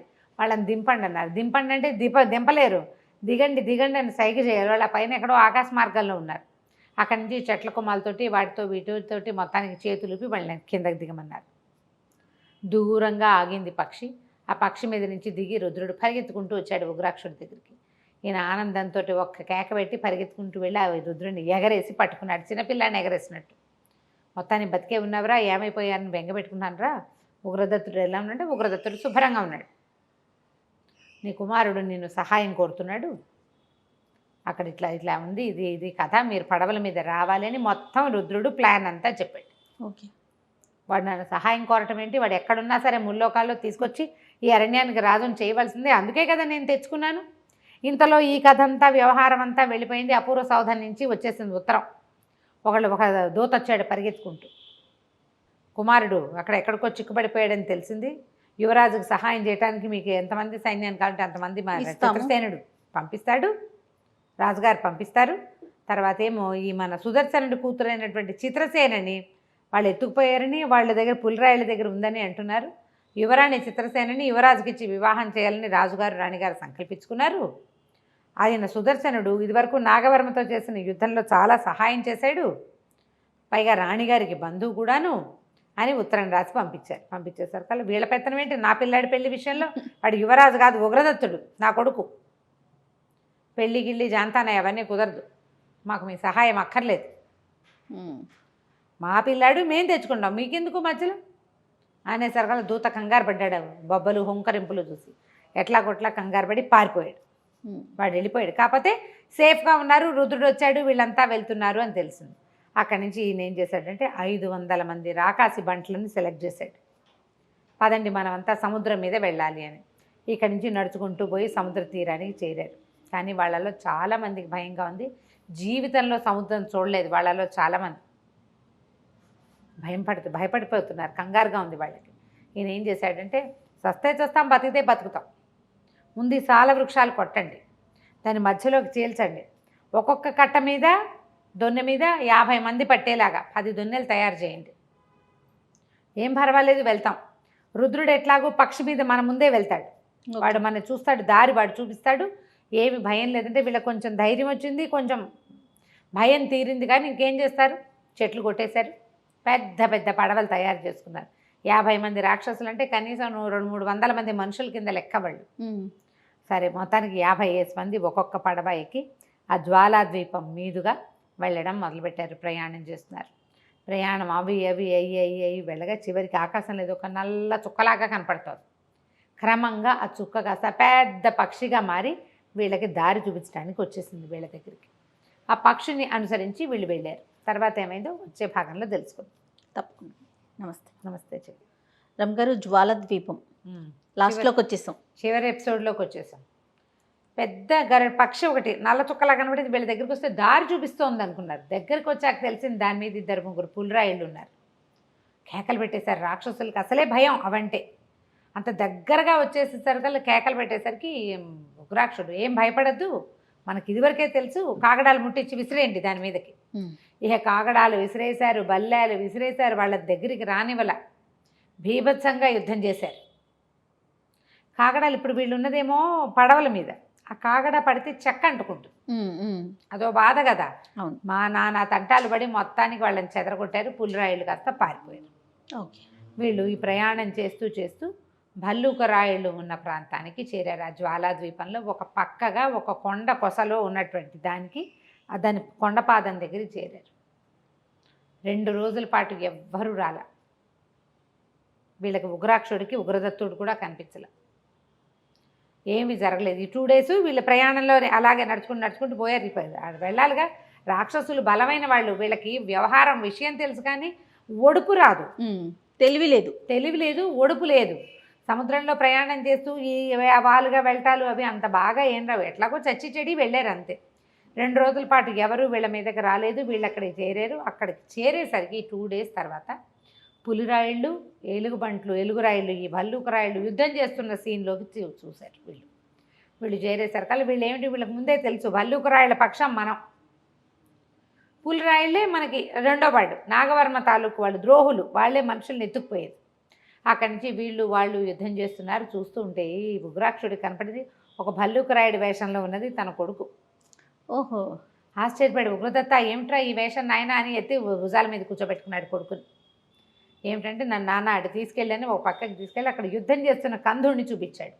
ఇతనే ఆ భల్లూకరాయుళ్ళకి అధిపతి, పులిరాయిళ్ళ నుంచి నన్ను రక్షించాడు, లేకపోతే నేను కూడా వాళ్ళతో పాటు ఉన్న వాళ్ళతో పాటు అక్కడ బానిసగా ఉండేవాడిని అని చెప్పాడు. వాళ్ళు మాట్లాడుకున్నారు. సరే ఉగ్రాక్షుడు యుద్ధం చేద్దాం ఎలాగైనా సరే, ఆ నాగవర్మ వాడంటే కోపం వీళ్ళకి, ఆ కరవీరుడు ఎక్కడున్నారో చూడండి వాళ్ళని కూడా చంపేద్దాం, మేము ఇంతమంది వచ్చాం మేము యుద్ధం చేస్తామన్నాడు. అంటే నిస్పృహగా కందుడు ఏం చెప్పాడంటే, ఉగ్రాక్ష నీకు ఒక విషయం చెప్పాలి, ఈ ఏకపాదుడు అనేవాడు ఈ కోటను ఆక్రమించున్నాడు. వాడు అత్యంత శక్తివంతుడు, బలశాలి కాదు. వాడి రక్తం ఎవరు చూసినా, వాడెవరి రక్తం చూసినా చచ్చిపోవటమే. నీ రక్తం కళ్ళ చూస్తే నువ్వు పోవాలి, వాడి రక్తం నువ్వు చూసినా నువ్వే పోతావు, వాడికి ఏం అవ్వదు అనేసరికి వాడు మహాబలశాలి కూడానా అన్నాడు. కాదు, బలశాలి కాదు, వాడు బుద్ధిశాలి మాత్రమే. వాడు ఒంటి కాలే, అర్భకుడు, ఒక 10 ఏళ్ల పిల్లాడు కూడా వాడిని కొండమించి దొర్లించేయగలడు. వాడు తన మేధస్సుతోటి తన తాలూకు ఈ వరము శాపము అయినటువంటి ఈ వ్యవహారంతో అందరినీ కంట్రోల్లో పెట్టుకున్నాడు. వాడు ఒక చిన్న చిల్లు పెట్టి చూపించగలడు నెత్తురు నీకు, వాడి రక్తం నువ్వు చూసావా చచ్చేవే నువ్వు, అదే వాడి దగ్గర ఉన్నది. వాడి నాగవర్మని అదుపులో పెట్టుకున్నాడు. వాడేం చేశాడు, ఆ సైన్యంలోంచి అక్కడి నుంచి ఇక్కడి నుంచి వాడు రెండో రాజ్యం జయించదలుచుకుంది. ఎందుకంటే ఇక్కడికి మనుషుల్ని సప్లై చేయడం కోసం మానవుల్ని బానిసల్ని చేసి వాళ్ళతోటి ఇవన్నీ తవ్వించి కొండలు వచ్చిన ధనరాశుల్ని ఎంజాయ్ చేస్తున్నాడు వాడు. మనుషులే వాడి బానిసలు. ఏ మనిషి అయినా వాడి మాట వినకపోతే నెత్తురు చూపించి చంపేస్తాడు. ఇక్కడికి వచ్చాక ఇంకా తప్పించుకోలేరు, వాడికి దొరకకుండా ఉండాలంతే. దానికి తోడు ఆ నాగవర్మ కరవీరుడు వాడితో పాటే ఉన్నారు. మీ అబ్బాయితో పాటు వచ్చినటువంటి 3వ వాడు వాళ్ళ వెనకాల చేరాడు. రుద్రుడు వీళ్ళ దగ్గర ఉన్నాడు, ఆ రుద్రుడు అక్కడ ఉండిపోయాడు. ఇద్దరు ఫ్రెండ్స్లో ఉగ్రదత్తుడు, ఇద్దరు ఫ్రెండ్స్లో ఒకడు వాళ్ళ దగ్గర ఉన్నాడు. మీ గుట్లు మట్లు అన్నీ చెప్పేస్తాడు, మీ ఐడియాలన్నీ చెప్పేస్తున్నాడు. దాంతో వాళ్ళతోటి ఇబ్బందిగా ఉంది. అమ్మాయి చిత్రసేన కూడా వాళ్ళతో పాటే ఉంది. ఇప్పుడు ప్రధానమైన సమస్య ఏంటంటే వాడు ఒంటి మీద ఘాట్లు పెట్టుకున్నాడంటే మనం చచ్చిపోతాం. వీడిని ఎట్లా హ్యాండిల్ చేయాలో తెలీదు, మా వల్ల కాదు, నీ బలంతో అవుతుందేమో అని నిన్ను తెప్పించాం అనేసరికల్లా ఈయన ఏమన్నాడు ఉగ్రాక్షుడు, ఏం పర్వాలా, మన దగ్గర రాక్షస బంట్లు ఉన్నారు, తలెత్తకుండా వెళ్తారు అని చెప్పి సైన్యాన్ని నడిపించడం మొదలుపెట్టాడు. ఏకపాదుడు వాళ్ళు కూడా యుద్ధానికి వస్తున్నారు. ముందున్న వాళ్ళు ఎవరు ముందున్న వాళ్ళు తప్పిస్తే వెనక వాళ్ళు ఎవ్వరు కోట వైపుకి తలెత్తి చూడకూడదు. ఇంతలో ఏమైంది, వీళ్ళ కోట దాకా వెళ్ళారు. కోట దాకా వెళ్ళేసరికి ఆ ఏకపాదుడు గొంతు వినపడింది పైనుంచి, ఇదిగో మీ చిత్రసేనని చంపేస్తున్నాను అని చెప్పి. చిత్రసేన, ఆరుద్రుడు, ఏకపాదుడు ముగ్గురు నిలబడి ఉన్నారు కోట గోడ మీద. చూడగలరు, వాడి నెత్తురు కనపడితే కష్టం. ఈ అమ్మాయిని తరిగి ముక్కలు చేసి కందకంలో పారేస్తానని అరిచి కేకలు పెడుతున్నాడు. దాంతో అందరూ అదిరిపోయారు. ఇంకేముంది, రాజకుమార్తెను చంపేస్తే ఆ రాజకుమార్తెను తమ రాజుకి ఇచ్చి పెళ్లి చేయాలని కదా వాడి హింట్ వచ్చేసింది. వీళ్ళందరూ బెదిరితే ఎవ్వరు తలెత్తద్దు, తలకాయ ఎత్తద్దు అని గట్టిగా అనౌన్స్మెంట్ చేశారు. తలకాయలు ఎత్తకుండా నడవటం మొదలుపెట్టారు ముందుకి. ఇంతలో ఏమైంది, చాలా ఆలఫేసాడని. ఏం జరిగిందంటే, ఈ పక్కనే నుంచున్నాడు ఆరుద్రుడు. వాడు ఏం చేశాడు, ఒక తోలు సంచిని ఈ సన్నగా పొట్టిగా ఉండేటువంటి ఏకపాదుడు నెత్తి మీద నుంచి కిందకి దిగేసేసాడు. దిగేసేయటం, ఇగో ఏకపాదుడిని సంచిలో కట్టేసాను, ఏం భయం లేదు వచ్చేయండి అని కేకలు పెట్టాడు. ఉగ్రదత్త వచ్చేసే నేను ఏకపాదుడిని కట్టేశానండి. తలకాయ ఎత్తు చూస్తే ఏముంది, నిలువెత్తున ముసిగేసి ఉన్నాడు ఏకపాదుడు. పక్కనే ముంచున్న చిత్రసేన, అదుగో నాగవర్మ కనపడుతున్నాడని అమ్మాయి ఒక్క దూకు దూకింది. కోట గోడ మీద నుంచి కత్తిపుచ్చుకుని దూకుతుంటే హడిలిపోయారు. రాజకుమార్తెను చూసి ఇక నాగవర్మ మీద పడింది అమ్మాయి. అమ్మాయి ఏం భయస్త్రాలు పెరిగింది కాదు కదా. అక్కడి నుంచి యుద్ధం, వాళ్ళు వీళ్ళు కలిసి. ఇంతలో కరవీరుడు దొరికాడు. రాక్షస బంట్లు పోయి కరవీరుని చంపేశారు. కందుడు యథాశక్తి యుద్ధం చేసి పులిరాయిళ్ళని చాలామందిని మట్టు పెట్టేశాడు. కొంతమంది శరణ్జి వచ్చారు, బట్టలు పేస్తున్నారనమాట. వాళ్ళు ఆ పైన డ్రెస్ వేసుకున్నారు కదా, నీవు ఏది చెప్తే అది వింటామని. అక్కడి నుంచి నాగవర్మ ఆ అమ్మాయి యుద్ధం చేస్తుంది. ఈయన గొప్ప ఉత్సాహం వచ్చింది ఉగ్రాక్షుడికి. బ్రహ్మాండంగా చేస్తున్నావు, మీ కాబోయే అత్తగారు కూడా ఇలాగే కత్తిపుచ్చుకుని దూకింది, నిజంగా క్షత్రియ కన్యం అనిపించావు అని గొప్ప సరదా వచ్చేసింది అనమాట. చాలా ఉత్సాహం వచ్చింది. ఇతను మొట్టమొదట కాంతిసేనని చూశాడు అట్లా. ఆ, ఆ. ఆవిడ చేసింది కదా కాన్మతి, అవును. మా ఈ ఉగ్రదత్తుడి తల్లి. దాంతో ఆయన మంచి ఉత్సాహం వచ్చింది. ఈ పిల్లని పెళ్లి చేసుకోవడానికి రెడీ అయిపోయాడు ఆయన, వాళ్ళ కొడుకు ఇచ్చి చేసుకోవడానికి. కోడలుగా. అక్కడి నుంచి ఇతను పరిగెత్తుకుని వెళ్ళేసరికి నాగవర్మని కాస్త ఇతను కత్తి రాయి విసిరాడు. ఆ లోపలే అమ్మాయి కత్తి విసిరి చంపేసింది. మొత్తానికి భల్లూక రాయిళ్ళందరూ కలిసి ఈ రాక్షసుల సహాయంతో పులిరాయిళ్ళందరినీ అణిచేశారు. ఎంతమంది మనుషులు ఉన్నారో ఆ లోయలో అందరినీ విడుదల చేశారు. అక్కడి నుంచి ఏం చేశారు, సంచిలో మూట కట్టేశారు కదా. మూట కట్టేసరికి వాడు లోపల నుంచి అరుస్తున్నాడు, కేకలు పెడుతున్నాడు ఆ మూటలో నుంచి. అక్కడి నుంచి వాడు ఏం చేశాడు, ఆరుద్రుడు ఒక బంతిలాగా ఈ ఉగ్రదత్తుడి వైపుకి విసిరేసేసాడు ఆ సంచి. వీళ్ళు రాక్షసులతో ఉన్నారు కదా. ఉగ్రదత్తుడు అన్నాడు, ఇదిగో నిన్ను జ్వాల ద్వీపంలోనే పడేసేస్తున్నాడు, అగ్నిపర్వతానికి ఆహుతైపో. నీకున్న వరంతో మమ్మల్ని భయపెట్టావు, ఇక నువ్వు మమ్మల్ని ఏం చేయలేవని కందుడు ఉగ్రదత్తుడు ఇద్దరు కలిసి ఇలా బాల్ ఆడుతున్నట్టు, బాస్కెట్ బాల్ ఏమేం చేస్తారు, ఒకరి చేతులకు ఒకళ్ళు పాసాలు చేసుకుంటారు. పాసాలు చేసి వీళ్ళు మంటను సహించలేరు, మనుషులు కదా. కానీ భల్లూక రాయుడు సహించగలరు. జ్వాలాద్వీపం ద్వాకా అతన్ని తీసుకెళ్ళిపోయి అగ్నిపర్వతంలో ఎత్తి విసిరేసేశారు. ఎప్పుడైతే ఈ ఏకపాదుడు అగ్నిపర్వతంలోకి పడిపోయాడో వెంటనే పులిరాయుళ్ళందరూ సరెండర్ అయిపోయారు. ఎక్కడి నుంచిన వాడు అక్కడ డౌన్ అయిపోయారు. కరవీరుణ్ణి నాగవర్మని చంపేశారు. మొత్తం సైన్యం అంతా సరెండర్ అయిపోయింది. సరెండర్ అవగానే ఈ ఎక్కడెక్కడ దాక్కున్న మనుషులు, లోపల బానిసలు, లోపల కందకాల్లో తవ్వడానికి వజ్రాలు, వాటిని గనులు, అవి తవ్వేవాళ్ళు, పనిచేసేవాళ్ళు, మంచినీళ్ళు పట్టేవాళ్ళు అందరూ మనుషులే. వాళ్ళందరికీ కూడా కవచాలు వేసి పెట్టారు. ఆ కవచాలు వేసిన వాళ్ళందరినీ తీసుకొచ్చి ఎవరెవరు ఏ ఏ ఊరు వాళ్ళు కనుక్కొని వాళ్ళందరినీ పడవల్లో కొంతమందిని, పక్షుల మీద కొంతమందిని ఎక్కించి కందుడు మళ్ళీ వెనక్కి పంపించాడు. అప్పటికి 20-30 సంవత్సరాలుగా వచ్చిన వాళ్ళు కూడా ఉన్నారు. 20 ఏళ్ళు అంటే ఉగ్రదత్తుడు పుట్టడానికి ముందు కదా కథ అంతా. 25 ఏళ్ల క్రితం వచ్చి అప్పటికి 25 ఏళ్ళు వాడు అనుకో, ఇప్పుడు 50 ఏళ్ళ వాడు అవుతాడు. వాడు చిన్నపిల్లల్ని తేలా, వాళ్ళు బలశాలుడు, పని చేయగలిగే రైతులనే తీసుకొచ్చారు. మొత్తం రైతులందరినీ వెనక్కి షిఫ్ట్ చేశారు. ఓ 2-3 పక్షుల మీద ఎక్కించి ఆరుద్రుడు ఏం చెప్పాడంటే, నాకు వీటి సంగతి అర్థమైంది, అతని ఉద్దేశం కూడా అదే, మిమ్మల్ని అందరినీ కోట దగ్గర రప్పించి ఈ చిత్రసేనని చంపేస్తానని బెదిరించి ఒళ్ళంతా ఘాట్లు పెట్టుకుని మొత్తం సైన్యాన్ని ఒకేసారి చంపాలని చూశాడు. నేను సమయం కనిపెట్టి వాడి మీద ముసుకేసేసాను కాబట్టి సింపుల్గా ఈజీగా అయిపోయింది. యుద్ధం జయించేశారు. అక్కడి నుంచి అందరూ కలిసి పడవల మీద, తర్వాత ఏమో పక్షుల మీద ఎక్కి జనం అంతా వచ్చేసారు. వచ్చేసాక ఈ ఉగ్రదత్తుడికి చిత్రసేనని ఇచ్చి పెళ్లి చేశారు. ఆ తర్వాత తన మామగారి రాజ్యం సుదర్శనుడి సామంత రాజ్యాన్ని, తన తాతదైనటువంటి కపిలపురాన్ని, ఈ ఉగ్రాక్షుడి యొక్క మొత్తం అడవిని హాయిగా పరిపాలిస్తూ హ్యాపీగా ఉన్నాడు. అయిపోయింది జ్వాలాద్వీపం కథ. చాలా బాగుంది. మనం ఇంటికి ఎన్ని ట్విస్ట్లో. రైట్ అమ్మ గారు, నమస్తే. నమస్తే జయ.